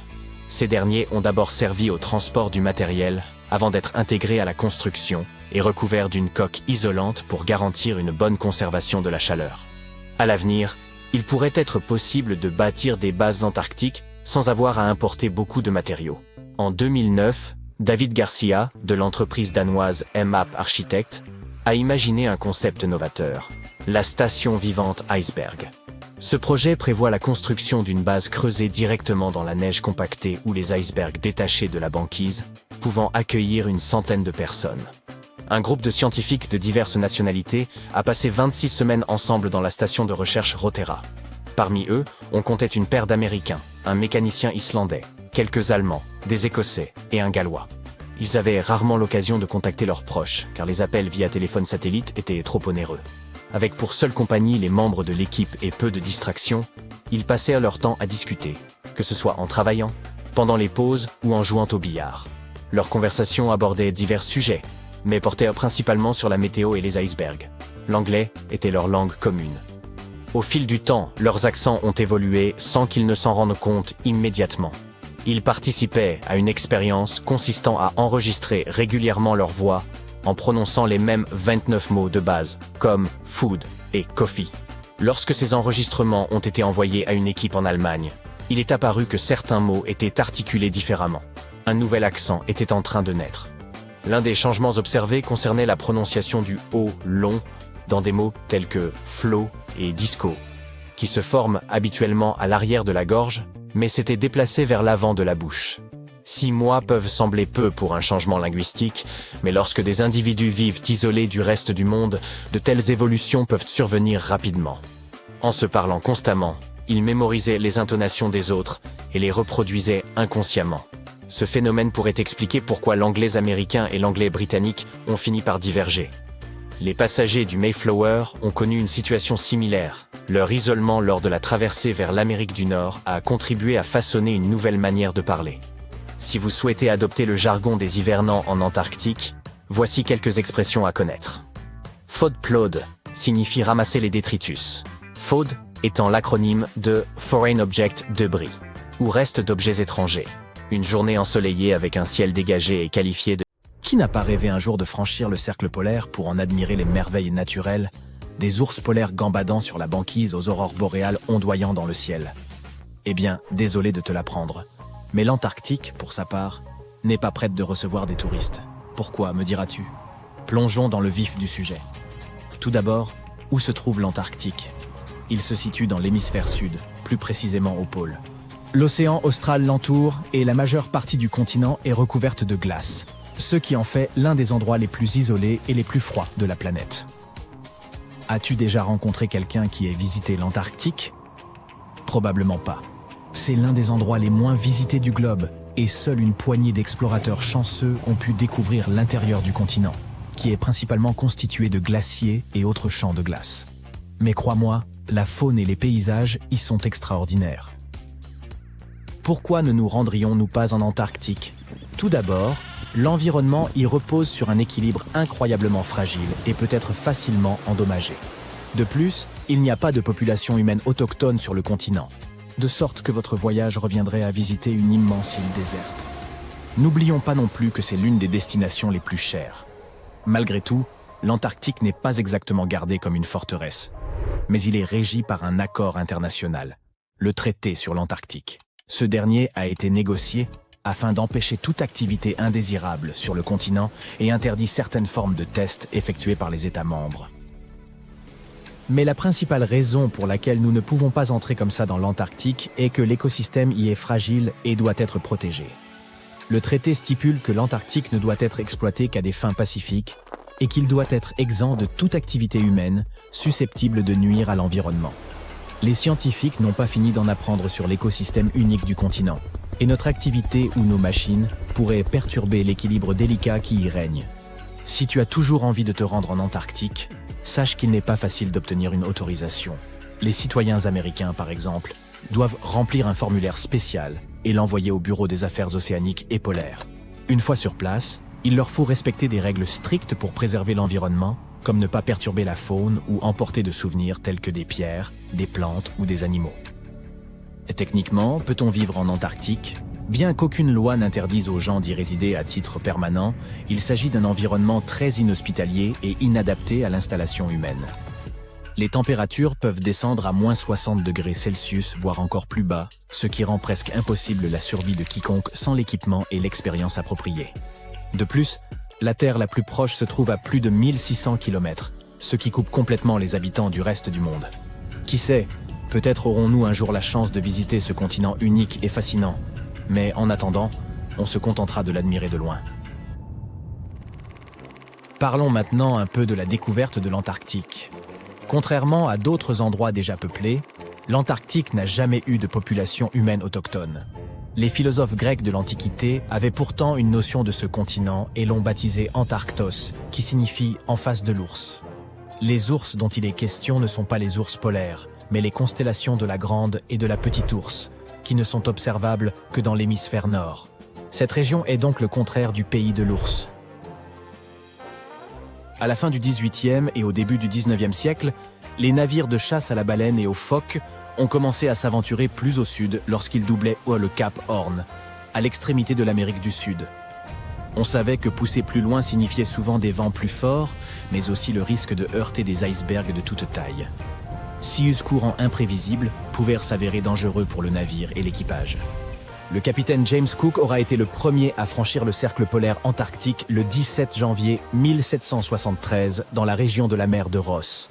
Il a atteint un point plus au sud un an plus tard, et bien qu'il n'ait pas vu la Terre, l'a approché de moins de 80 km et a aperçu des dépôts rocheux retenus par des icebergs, indiquant qu'il existait bien une Terre plus au sud. Il est généralement admis que la première observation de l'Antarctique a eu lieu en janvier 1820, lors du voyage de 2 navires commandés par le capitaine Fabian Gottlieb von Bellingshausen et CE, dans le cadre d'une expédition de 2 ans autour du monde à la recherche de nouvelles terres. Les navires du capitaine auraient été les premiers à avoir franchi le cercle antarctique depuis Cook. Le premier débarquement incontesté en Antarctique n'a eu lieu que bien plus tard, le 24 janvier 1895, au Cap Adar, lors d'une escale d'un baleinier commandé par Henrik Bull et judicieusement nommé Antarctique. Un petit canot avec 6, ou peut-être 7, hommes à bord s'est alors contenté de ramer jusqu'au rivage par temps calme. Tu ne le croiras peut-être pas, mais l'Antarctique est en fait un désert. Avec toute cette glace, on pourrait penser qu'il s'agit d'un paysage de conte de Noël, avec des batailles de boules de neige et du chocolat chaud toute la journée.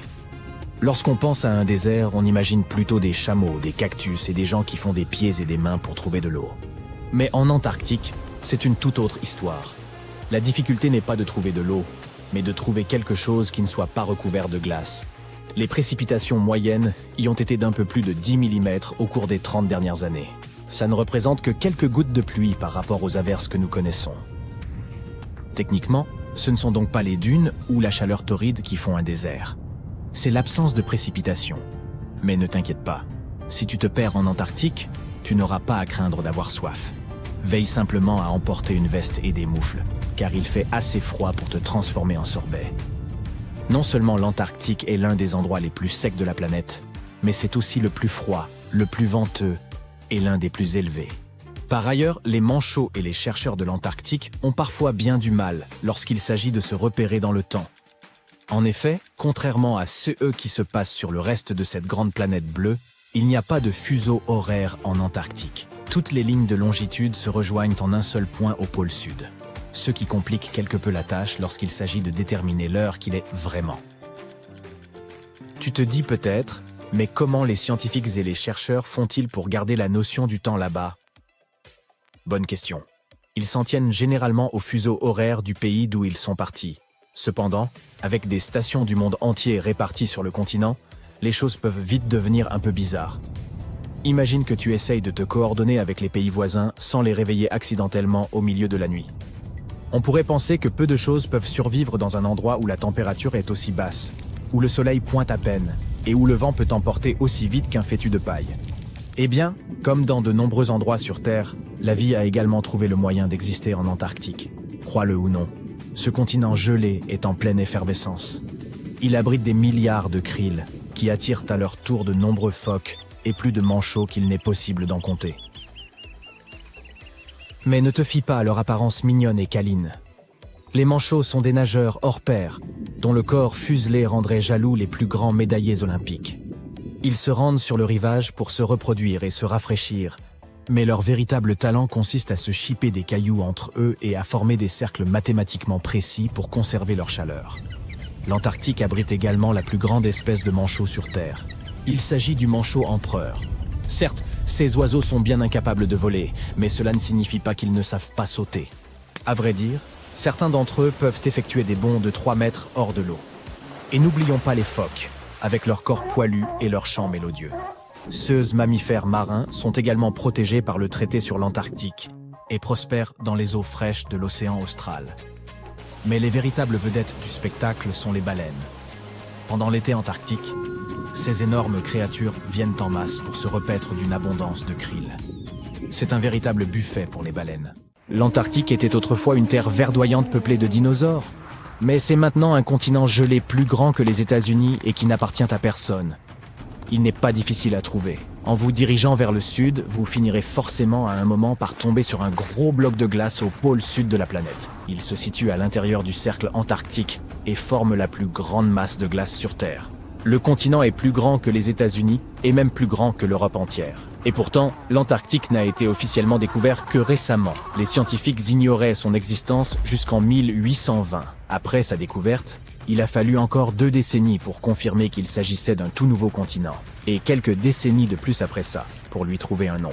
Dans Antarctique, anti signifie contraire. Du coup, Antarctique signifie le contraire de l'Arctique.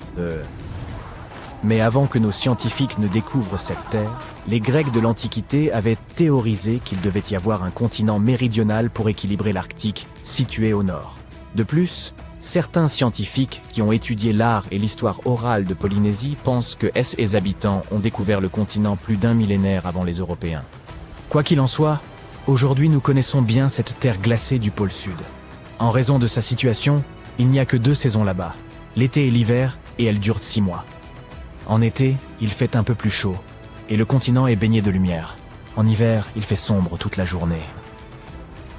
98% de l'Antarctique est constitué de glace. Ce continent concentre à lui seul 60% de toute l'eau douce de la planète. Et pourtant, malgré ça, l'Antarctique est le plus grand désert du monde. Par définition, un désert est une zone où la végétation est rare et où il y a peu de neige ou de pluie.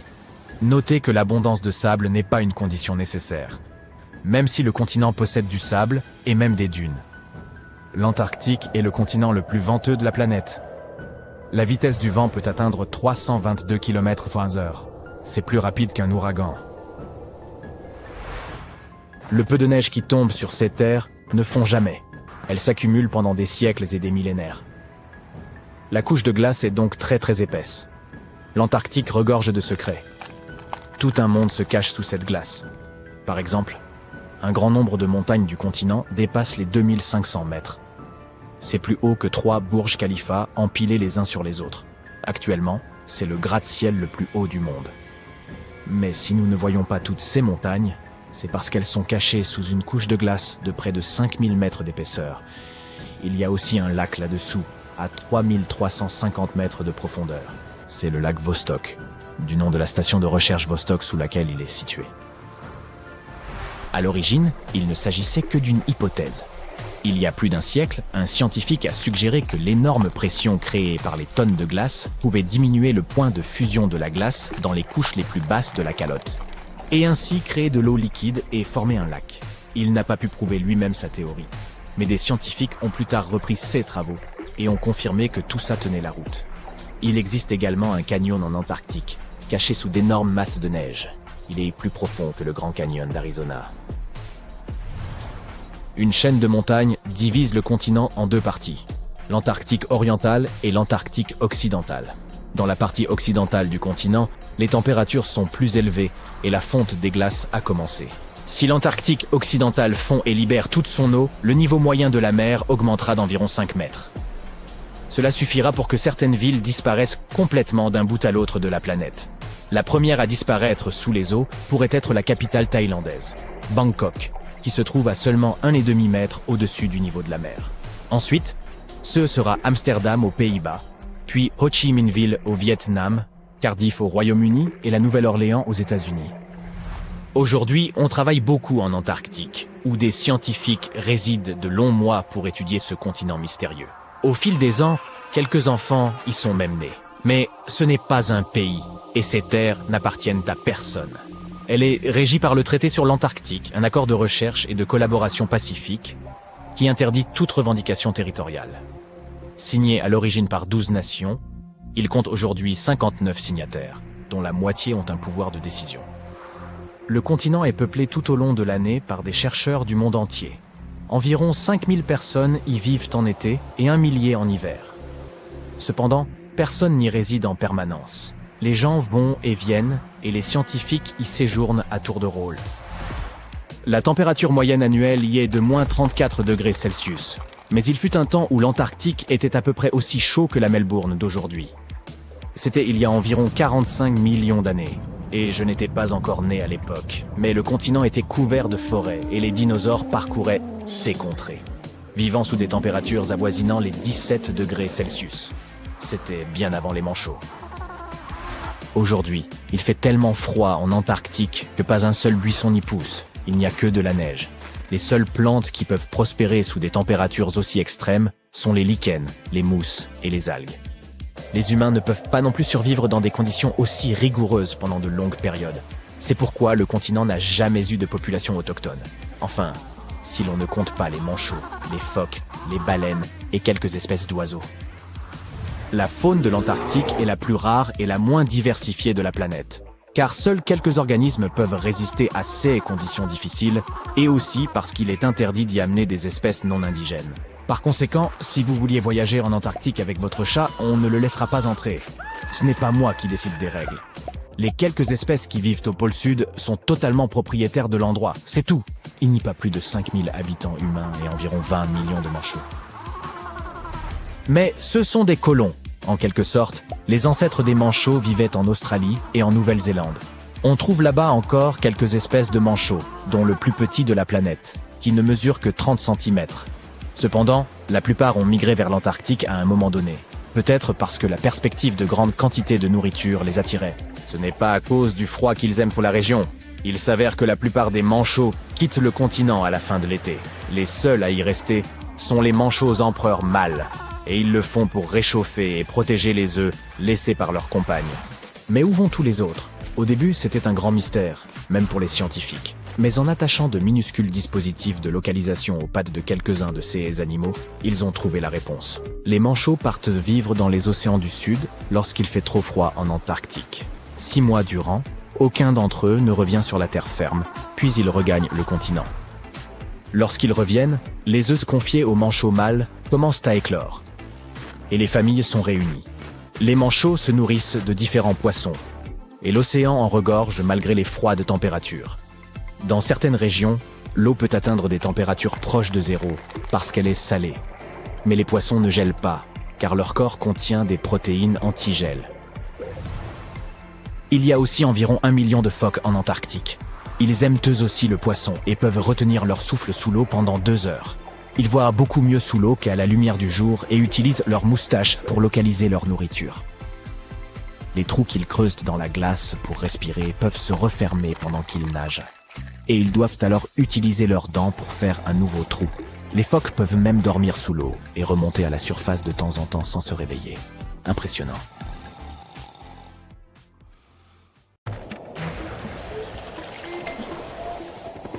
Il n'y a pas grand-chose à faire en Antarctique, à part des travaux scientifiques. Tu pourrais observer la faune, les manchots et les adorables phoques, et tu pourrais voir de temps en temps une baleine nager dans les environs. L'Antarctique est un immense territoire qui n'est habité que par des scientifiques et des chercheurs venus du monde entier. Ces scientifiques ont creusé un trou à travers une couche de glace assez épaisse en vue d'étudier l'air ancien et la façon dont l'atmosphère se purifie. Ils ont utilisé une foreuse qui leur a permis de creuser un trou cylindrique à 140 mètres sous la surface.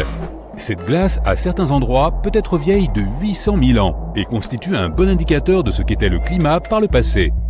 C'est comme quand on consulte les cernes d'un arbre afin de connaître son âge, sauf que c'est plus compliqué que ça. Après avoir creusé sans difficulté, ils ont décidé de laisser tomber de la glace au fond du trou pour voir ce qui se passerait. Et ils ont entendu des sons vraiment inhabituels.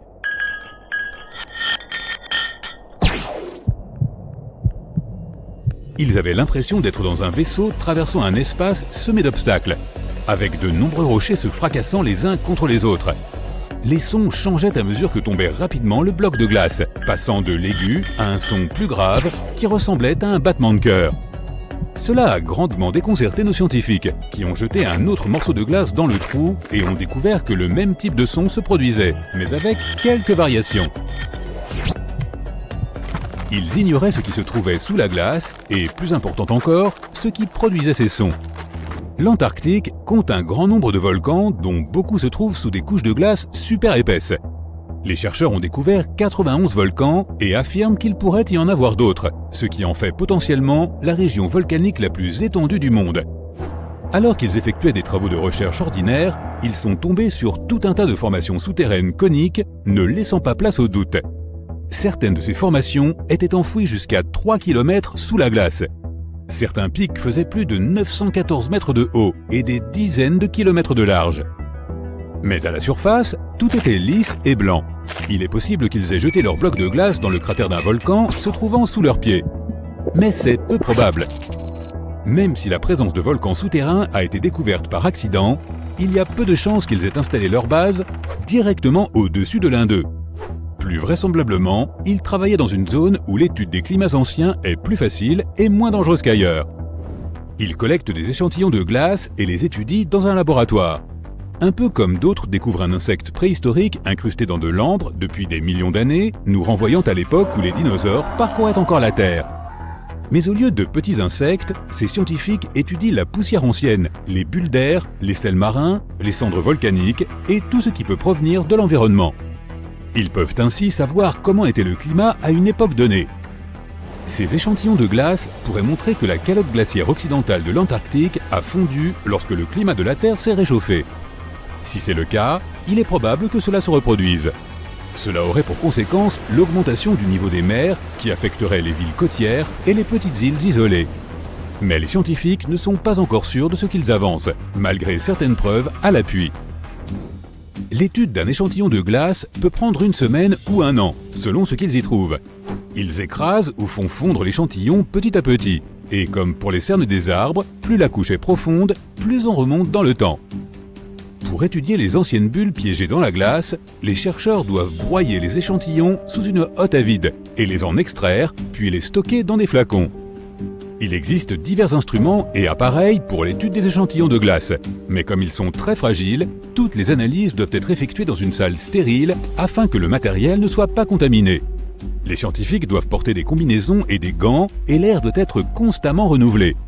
Même quelque chose d'aussi minuscule et insignifiant qu'une empreinte digitale peut anéantir un échantillon. Ils recherchent certains motifs qui leur laisseront entrevoir les changements dans la composition et la température de l'atmosphère. Mais faire tomber un bloc de glace dans un trou n'est pas si grave. S'il émet un son particulier, c'est pour la même raison que le son du klaxon d'une voiture en mouvement est différent de celui d'une voiture à l'arrêt. Le terme scientifique pour cela est l'effet Doppler. Il s'agit du changement de fréquence d'une onde observé quand la distance entre la source et le récepteur varie. Cela ne signifie pas que la fréquence du son change vraiment, elle ne fait que se décaler. Il se passe la même chose avec d'autres types d'ondes, comme celles de l'eau ou de la lumière. Mais pour l'observation de l'effet Doppler, les ondes sonores sont ce qu'il y a de mieux. Donc, quand les scientifiques ont laissé tomber leur bloc de glace au fond du trou, les ondes sonores sont remontées et se sont répercutées sur la paroi du cylindre qu'ils avaient creusé. Voilà pourquoi ils ont entendu un son aussi étrange. N'oublions pas que ce bloc de glace avait voyagé à 140 mètres sous la surface. Les navires pétroliers creusent dans la croûte océanique des trous de plusieurs milliers de mètres. Le forage profond de Kola, en Russie, est le trou le plus profond jamais réalisé par l'homme. Il s'enfonce à plus de 12 200 mètres sous la surface, et il a fallu presque 20 ans pour atteindre ces 12 km. Juste au-dessous, on n'est qu'à mi-chemin du manteau terrestre. Par rapport à la taille de la planète, ce trou très profond ne fait littéralement que gratter la surface. Il n'était pas fait pour l'extraction de pétrole et il ne se trouve pas dans l'océan. Le forage a été arrêté en 1992 lorsque les ingénieurs ont découvert que les températures étaient de 37 degrés supérieures à ce qu'ils avaient prévu. Ils l'ont donc abandonné et il ne sert à présent plus à rien. Mais c'est le trou le plus proche du centre de la planète que nous ayons jamais creusé. Et le plus effrayant, c'est que certains des ouvriers entendaient des voix venant de l'intérieur. À Beyrouth, au Yémen, il y a un trou ancien au milieu du désert. Il est en fait plus proche d'Oman que de la capitale Sanaa. Ce trou plonge les habitants comme les experts dans une grande perplexité. Contrairement aux trous de Russie et d'Antarctique, celui-ci n'a pas été créé par l'homme. Ou peut-être que si. Il existe depuis de nombreuses années et les habitants s'efforcent de l'éviter. Ils n'aiment même pas en parler, car ils affirment qu'il porte malheur à ceux qui s'en approchent ou à quiconque prononce son nom. Ils prétendent qu'il s'agit d'une prison pour esprits, mais nombreux sont ceux qui rejettent cette thèse. Ce trou fait 30 mètres de large et entre 100 et 200 mètres de profondeur. Et il s'en échappe aussi des sons très étranges. Mais d'après les scientifiques, ce puits n'est pas ventilé et il n'y a donc presque pas d'oxygène au fond. Ainsi, il est peu probable que quelqu'un ou quelque chose vive à l'intérieur. Des grondements profonds ont été enregistrés dans le Challenger Deep de la fosse des Mariannes en mars 2016. Certains de ces bruits ont même été suivis de ce qui ressemblait à des cris perçants. Les chercheurs ont enregistré ces sons en l'espace de quelques semaines à l'aide d'un microphone encastré dans du titane afin que l'immense pression ne le réduise pas en miettes. Et ils l'ont fait descendre extrêmement lentement, car la pression est 1000 fois supérieure à cet endroit qu'au niveau de la mer. Pendant 23 jours, le microphone a enregistré le son des baleines et celui des bateaux, et même le grondement des tremblements de terre. Mais ils n'ont pas pu déterminer ce qui avait causé ces premiers sons. Ils ne savaient pas si ces bruits avaient une source naturelle ou s'ils étaient produits par les humains. Ils voulaient aussi savoir si ces sons affectaient la vie marine, comme les dauphins et les baleines qui dépendent de l'écolocation. Mais ils n'ont pas trouvé de réponse. Les scientifiques estiment que l'océan est environ 10 fois plus bruyant qu'il y a 50 ans. Avec le développement des technologies de navigation, les sous-marins et les constructions sous-marines, l'océan est de plus en plus bruyant avec le temps. Les aurores boréales s'accompagnent elles aussi de sons dont personne ne parle.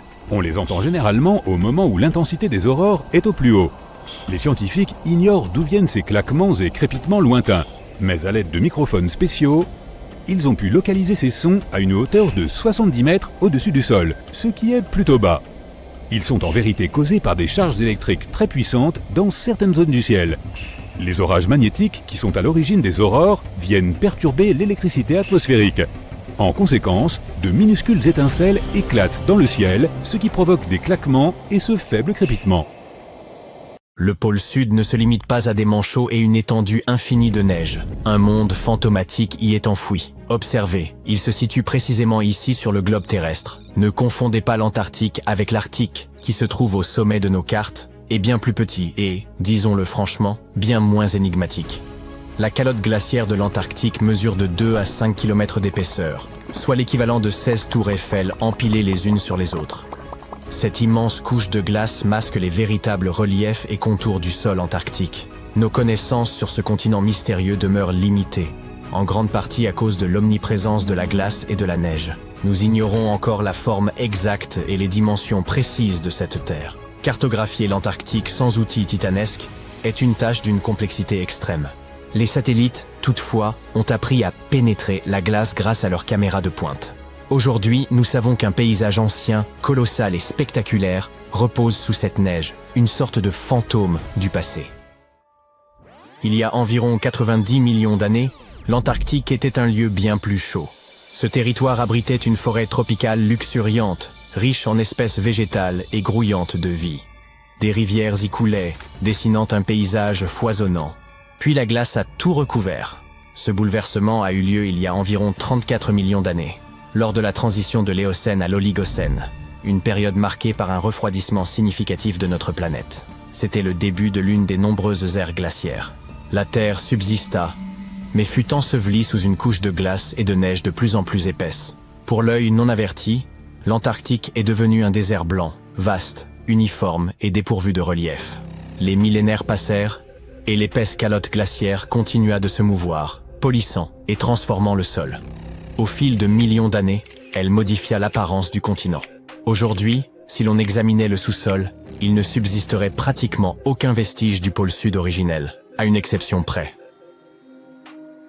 Dans les régions où la glace est exceptionnellement épaisse et presque immobile, comme en Antarctique orientale, elle joue un rôle inverse. Elle agit comme une couverture particulièrement dense qui protège le sol. En temps normal, des facteurs tels que le vent ou la pluie érodent progressivement le sol, modifiant ainsi sa forme au fil des siècles. Cependant, grâce à cette couche de glace protectrice, ces processus naturels ne parviennent pas à atteindre les strates sous-jacentes. Ainsi, le sol est demeuré presque intact pendant des millions d'années, comme s'il avait été figé dans le temps. Cette zone spécifique, située près des bassins subglaciaires d'Aurora et de Schmidt, est désormais surnommée le spectre du paysage antarctique. Cet endroit est resté presque intact depuis qu'il a été recouvert de neige. Il y a 34 millions d'années. Il constitue une empreinte historique unique, capable de révéler l'apparence du sol de l'Antarctique avant qu'il ne devienne ce désert glacé. Lorsque les scientifiques ont exploré l'Antarctique orientale, ils ont mis en évidence un fantôme fascinant. Des traces de rivières anciennes, diverses vallées, de petites îles énigmatiques, ainsi que 3 vastes formations terrestres en forme de U. Mais que signifient-elles exactement? Comme vous le savez, les continents de notre planète sont en mouvement constant, glissant sur un manteau de lave en fusion, comme des céréales dans un bol de lait. Au fil des époques géologiques, ils se sont rassemblés et séparés à maintes reprises. Il y a plusieurs centaines de millions d'années, un supercontinent nommé Gondwana réunissait plusieurs terres, dont l'Antarctique, qui formait alors une masse unique. Cependant, lorsque le Gondwana s'est fracturé, l'Antarctique a été soumis à de puissantes forces tectoniques. Des fragments de son territoire ont été arrachés les uns des autres et dispersés.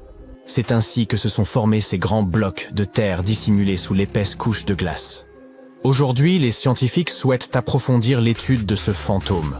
Pour cela, ils envisagent de forer la glace, un peu comme on utilise une paille pour atteindre le fond d'un épais milkshake. Cette méthode leur permettra de prélever des échantillons de roches et de sédiments en profondeur, afin d'en apprendre davantage sur l'histoire et le climat de notre planète. L'Antarctique serait le 5e plus grand continent du monde, surpassant l'Europe entière ou l'Australie en taille et rivalisant avec l'ensemble de l'Amérique du Sud.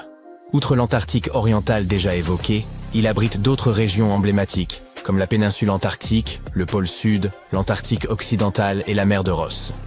Ce continent est en quelque sorte un immense terrain gelé, dont les paysages mystérieux et enfouis restent moins explorés que ceux de Mars. Ce que nous savons avec certitude, c'est que sans sa couverture de glace, il révélerait un monde riche en relief, composé de vastes montagnes, de gigantesques canyons et même de volcans en activité. Certains de ces volcans, d'une taille colossale, émergent au-dessus des épaisses couches de neige. Rien qu'en Antarctique occidentale, on en dénombre au moins 138, bien que seulement 8 ou 9 soient encore actifs aujourd'hui. L'un des volcans les plus fascinants est le mont Erebus, le plus méridional du continent et également le plus élevé, culminant à environ 4000 mètres. Sous l'épaisse calotte glaciaire, ce géant abrite des cavernes sous-volcaniques d'une beauté exceptionnelle, où les températures sont suffisamment douces pour rester en t-shirt. La péninsule antarctique s'apparente à un assemblage d'îles montagneuses profondément enfouies sous la surface. Elle est composée de roches volcaniques, relativement récentes, faisant partie de l'anneau de feu du Pacifique. Un cercle gigantesque, regroupant des volcans et des zones sismiques autour de l'océan Pacifique. L'Antarctique oriental, quant à lui, représente une région immense, presque aussi vaste que l'Australie. Il s'étend de la côte est du continent jusqu'au pôle sud. Sous ces glaces, on trouve des formations rocheuses extrêmement anciennes, dont certaines se situent dans la zone évoquée plus tôt. Vous savez sans doute que l'Antarctique est presque totalement dépourvu d'humains. Rien d'étonnant à cela, au regard de la température moyenne avoisinant les moins 43 degrés Celsius. Mais malgré ces conditions extrêmes et la désolation de l'endroit, la vie persiste, et devinez où? Dans les profondeurs de la Terre. En 2017, des chercheurs ont découvert des traces d'ADN d'algues, de mousses, et même de petits animaux inconnus dans de profondes grottes. Cela prouve que, malgré des conditions aussi hostiles, des écosystèmes uniques parviennent à prospérer dans des poches de chaleur isolées sous la neige. Une autre découverte incroyable a eu lieu sous la plateforme de glace de Ross, un écosystème florissant au sein d'une rivière souterraine. Les scientifiques soupçonnaient depuis longtemps que des lacs et rivières d'eau douce pouvaient exister dans le sous-sol antarctique. Un jour, un satellite a détecté une faille, et après avoir décidé de l'explorer, ils ont utilisé une foreuse alimentée par de l'eau chaude pour fondre la glace et s'y engouffrer. À leur arrivée dans ces profondeurs, ils ont plongé une caméra dans l'une de ces rivières cachées. Au début, ils pensaient découvrir simplement des rochers ou des formations similaires. Mais au contraire, ils sont tombés sur des centaines d'amphipodes, de minuscules créatures ressemblant à des crevettes. Les petites créatures se sont immédiatement regroupées autour de l'objectif, obstruant la caméra et empêchant les scientifiques de mener les observations prévues. Cela peut prêter à sourire, mais confirme qu'il existe bel et bien un écosystème au cœur de l'Antarctique. Les chercheurs prévoient désormais de l'explorer en profondeur. Et tout cela n'est là que l'affleurement de ce mystérieux monde souterrain. Sous la neige, ce continent cache également le canyon le plus profond, situé sous le glacier Denman. Bien que la fosse des Mariannes demeure le point le plus profond du globe, il convient de préciser que, géologiquement, elle appartient à la croûte océanique. En 1958, des explorateurs ont mis à jour une vaste chaîne de montagnes enfouies sous la glace, comparable aux Alpes en termes d'altitude. Cette chaîne s'étend sur près de 1200 km, avec des sommets culminant à 2700 mètres d'altitude. Et cette splendeur est ensevelie sous des tonnes de glace. Qui sait ce que nous pourrions encore découvrir ici? L'Antarctique abrite environ 60% de l'eau douce de la planète. Cela signifie qu'une fonte totale de ces glaces aurait des conséquences dramatiques. À titre d'exemple, il existe un glacier apocalyptique, officiellement connu sous le nom de Glacier Thwaites. Ce gigantesque bloc de glace, de la taille de la Floride, est actuellement en train de fondre. Chaque année, cela contribue à une élévation des niveaux marins de 4%. Si ce glacier venait à fondre complètement, le niveau des océans augmenterait de 60 cm. Une hausse qui peut sembler modeste, mais qui serait dévastatrice pour les régions côtières du monde entier. Heureusement, les chercheurs ont constaté que même si sa plateforme glaciaire venait à se désintégrer dans les 50 prochaines années, le glacier lui-même ne disparaîtrait pas aussi vite qu'il le redoutait. Bien qu'il perde encore de la glace à un rythme soutenu, ce processus reste... Voici Otzi, ou l'homme des glaces, une momie naturelle. Il a vécu à peu près entre 3350 et 3105 avant notre ère. On l'a découvert en 1991 dans les Alpes de l'Ostal, près de la frontière séparant l'Autriche de l'Italie. Et oui, son surnom vient bien du nom de la montagne. Otzi est la plus ancienne momie humaine naturelle connue en Europe. Il avait environ 40 ans au moment de sa mort. La science est extraordinaire. Aujourd'hui, nous savons même qu'il était gaucher et ne digérait pas le lactose. Il avait des chaussures remplies d'herbe et lacées avec du cuir d'auroch. Il portait un chapeau en fourrure et un sac à dos avec tout ce dont il avait besoin pour allumer un feu. Son corps est désormais conservé dans une salle spéciale à la température constante d'environ -30 degrés. Et notre ami Otzi est un peu devenu une célébrité. Il figure dans de nombreux livres et documentaires. Un mystère vieux de plusieurs décennies est enfin résolu. En 1942, Marcelin et Francine Dumoulin ont quitté leur maison du sud-ouest de la Suisse pour aller chercher de la nourriture. Mais ils ne sont jamais rentrés. Personne ne savait ce qui leur était arrivé. Et un employé d'une station de ski a percé le mystère 75 ans plus tard. Il a trouvé 2 personnes vêtues à la mode des années 1940 et prises dans la glace. Des tests ADN ont révélé qu'il s'agissait bien du couple en question. Ils avaient 7 enfants. Et ceux-ci n'ont jamais cessé de les chercher après leur disparition. Leur fille, Marceline Udry Dumoulin, a refusé de s'habiller en noir pour les funérailles. Le blanc était plus approprié selon elle, car il représente l'espoir qu'elle n'a jamais perdu. Nous voilà maintenant en 2016. Par une paisible journée d'été, un chercheur d'or était parti à la recherche de pépites au Canada. Il a remarqué quelque chose dans la glace fondue. Il s'est approché, un trésor l'attendait. Mais un trésor pour la science. L'homme venait de trouver la momie de loup la plus ancienne et la plus complète jamais découverte. Ce loup vivait dans un écosystème qui n'existe plus aujourd'hui. Les habitants de la région ont nommé ce toutou de 57 000 ans Zour, ce qui signifie loup dans leur langue. Il a permis aux experts d'en savoir un peu plus sur la vie de cet animal il y a des milliers d'années. Ils ont découvert qu'il mangeait principalement du poisson et des fruits de mer et non pas de grands mammifères. Avant, les scientifiques pensaient qu'à l'âge de glace, le loup du Yukon se nourrissait principalement de bisons ou de bœufs musqués. Tu grimpes le Mont Blanc dans les Alpes françaises. Tu vois une petite boîte en métal qui scintille sous la glace. Tu t'en approches lentement. Waouh! Elle contient des bijoux d'une valeur de 350 000 €. C'est une histoire vraie. La personne qui a trouvé cette boîte l'a remise à la police.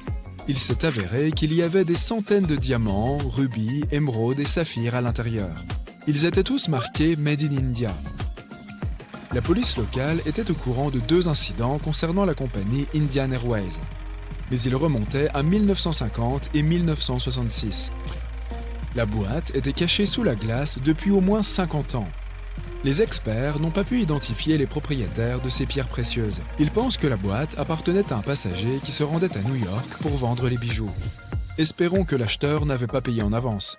Chaque année, de nouvelles choses remontent à la surface dans la région au moment de la fonte. Par exemple, des journaux dont les gros titres annoncent l'accession de Gandhi au poste de Premier ministre.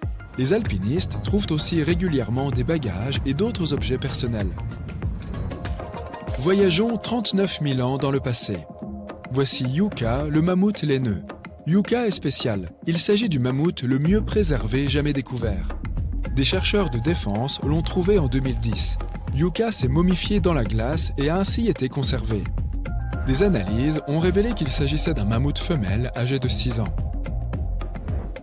Et si on parlait maintenant des vers de glace? Oui, ils existent bel et bien. Ils vivent en Alaska, dans l'État de Washington, dans l'Oregon et en Colombie-Britannique. Ils passent toute leur vie sur la glace. Tu les verras sur la surface des glaciers 2 fois par jour, le soir et le matin. Ils remontent pour se nourrir d'algues de neige.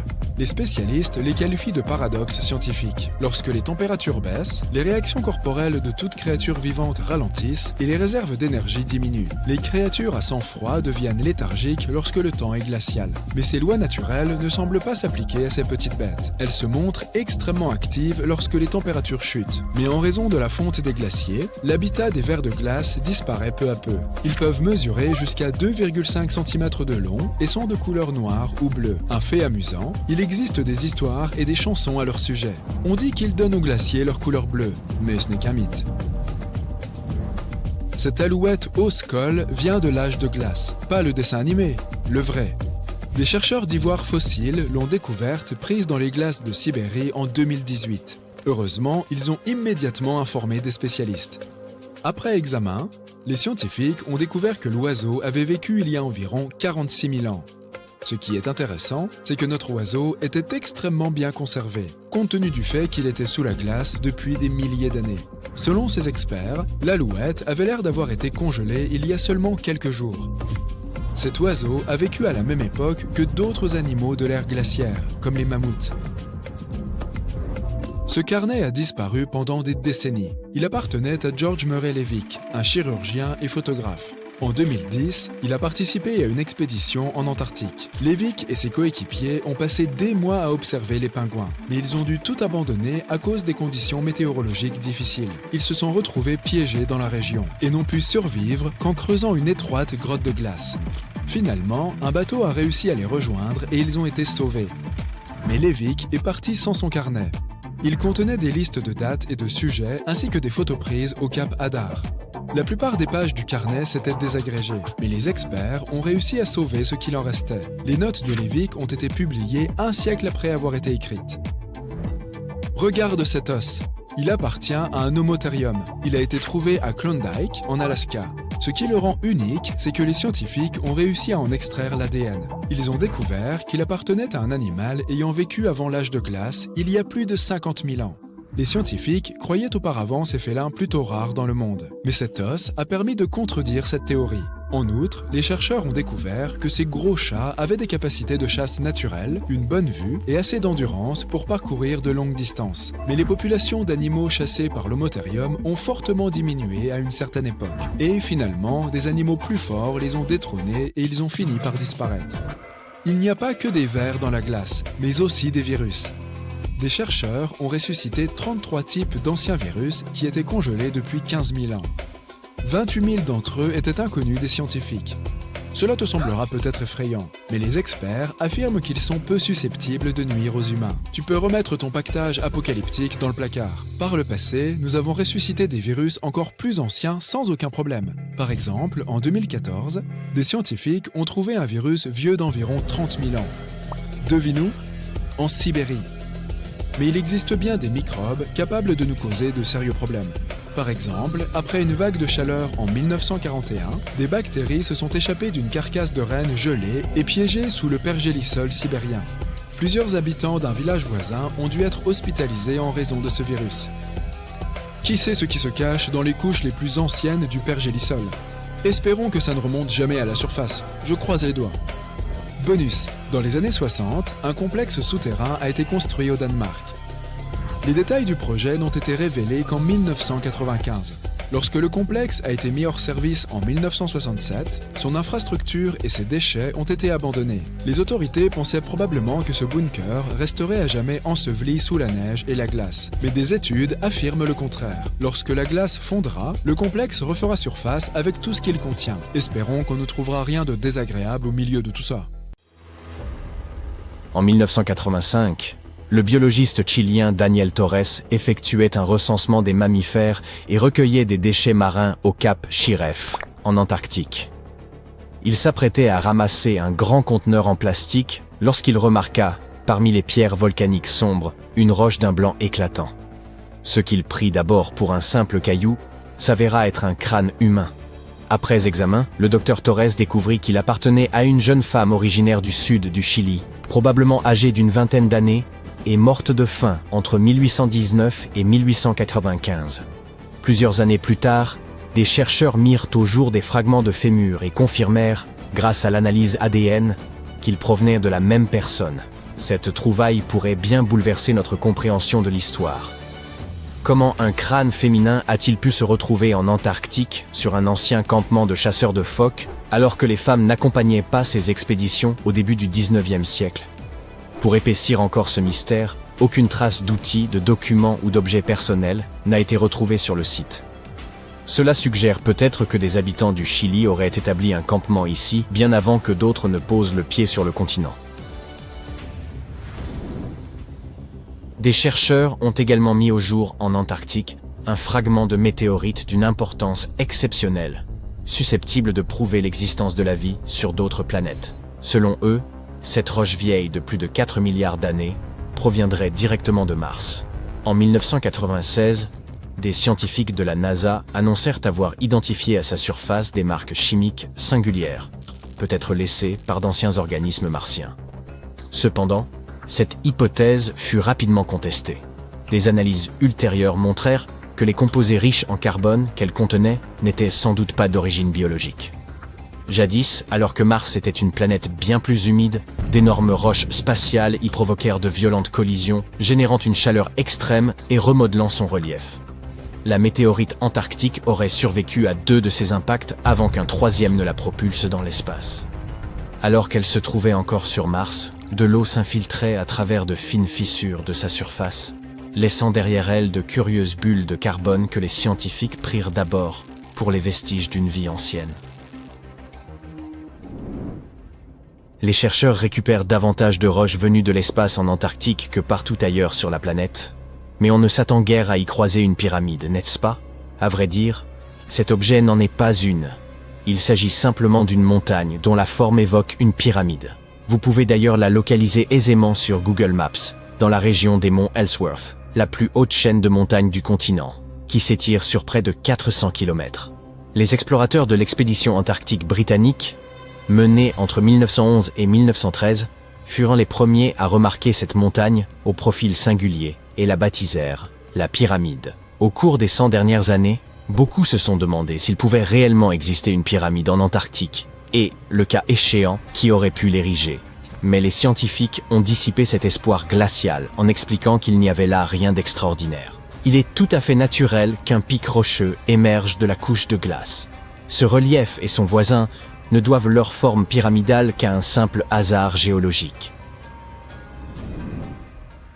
Des chercheurs de l'Université du Colorado ont par ailleurs découvert, près du parc national de Yellowstone, un outil de chasse vieux de 10 000 ans. Enfoui dans la glace, il a refait surface à mesure que les températures se réchauffaient. Les scientifiques ont gardé cette trouvaille secrète pendant une année entière, souhaitant publier leurs conclusions dans une revue spécialisée, avant que des archéologues amateurs ne viennent perturber le site. Cette sagaie, longue d'environ 1 mètre, a été façonnée dans du bois de bouleau et porte encore des marques attestant qu'elle appartenait à un chasseur préhistorique. À l'époque, elle était munie d'une pointe acérée à une extrémité, tandis que l'autre présentait une légère cavité, destinée à s'emboîter sur le crochet d'un outil particulier, l'atlatl. Cet instrument permettait aux chasseurs de propulser la sagaie bien plus vite et plus loin qu'à la seule force du bras. une véritable prouesse technique pour l'époque. Les chercheurs affirment qu'à mesure que la glace continue de fondre, ils découvrent encore d'anciens outils, des végétaux, et même des restes d'animaux en Alaska, au Canada et en Europe. Ils prévoient de se rendre au Parc national des glaciers, dans le Montana, afin de collaborer avec les tribus amérindiennes pour retrouver et préserver d'autres vestiges que la glace aurait pu conserver pendant des millénaires. Les paléontologues ont mis au jour en Antarctique une découverte stupéfiante. Les restes d'une créature rappelant étrangement le légendaire monstre du Loch Ness. L'animal en question était un plésiosaure, un reptile marin ayant vécu à l'époque des dinosaures. Cette imposante créature possédait 4 nageoires, un cou démesurément long et atteignait environ 11 mètres de la tête à la queue, soit la taille d'un grand poteau téléphonique.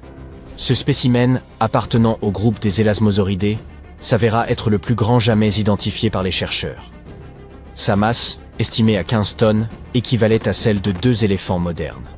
Les premiers fossiles furent découverts en 1989 sur l'île Seymour. Mais l'extraction complète du squelette s'avéra d'une complexité extrême. La roche était si dure et l'animal si massif qu'il fallut 3 nouvelles expéditions, en 2005, 2012 et 2017, pour en venir à bout. Au total, les chercheurs rapportèrent près de 800 kg d'os fossilisés au laboratoire. L'examen des vertèbres révéla qu'elles étaient soudées entre elles, signe que le plésiosaure était un adulte pleinement formé. Selon leurs analyses, il aurait vécu environ 30 000 ans avant l'extinction massive, qui mit fin au règne des dinosaures, survenu il y a 66 millions d'années. En mai 1845, le capitaine John Franklin quitta l'Angleterre à la tête de 133 hommes et de 2 navires, le HMS Erebus et le HMS Terror. Leur mission consistait à trouver le passage du Nord-Ouest, une route maritime destinée à relier plus rapidement l'Europe à l'Asie. Les derniers témoins de l'expédition furent les marins à bord de 2 baleiniers croisés en août de la même année. Ensuite, plus personne n'entendit jamais parler d'eux, et leur disparition demeura une énigme pendant près de 170 ans.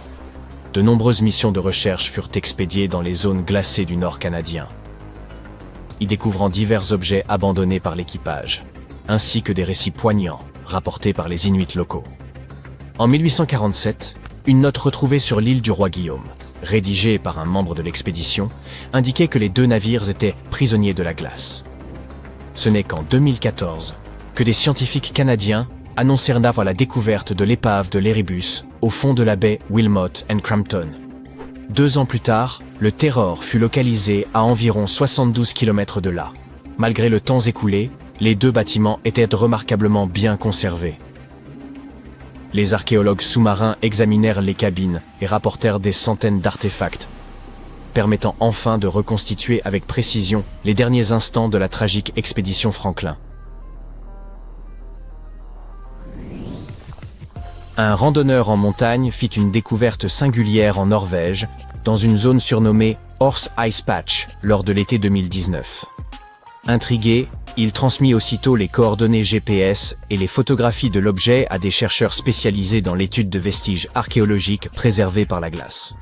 Après avoir consulté les prévisions météorologiques, les archéologues comprirent qu'ils ne disposaient que d'une seule journée avant que la neige ne le recouvre définitivement.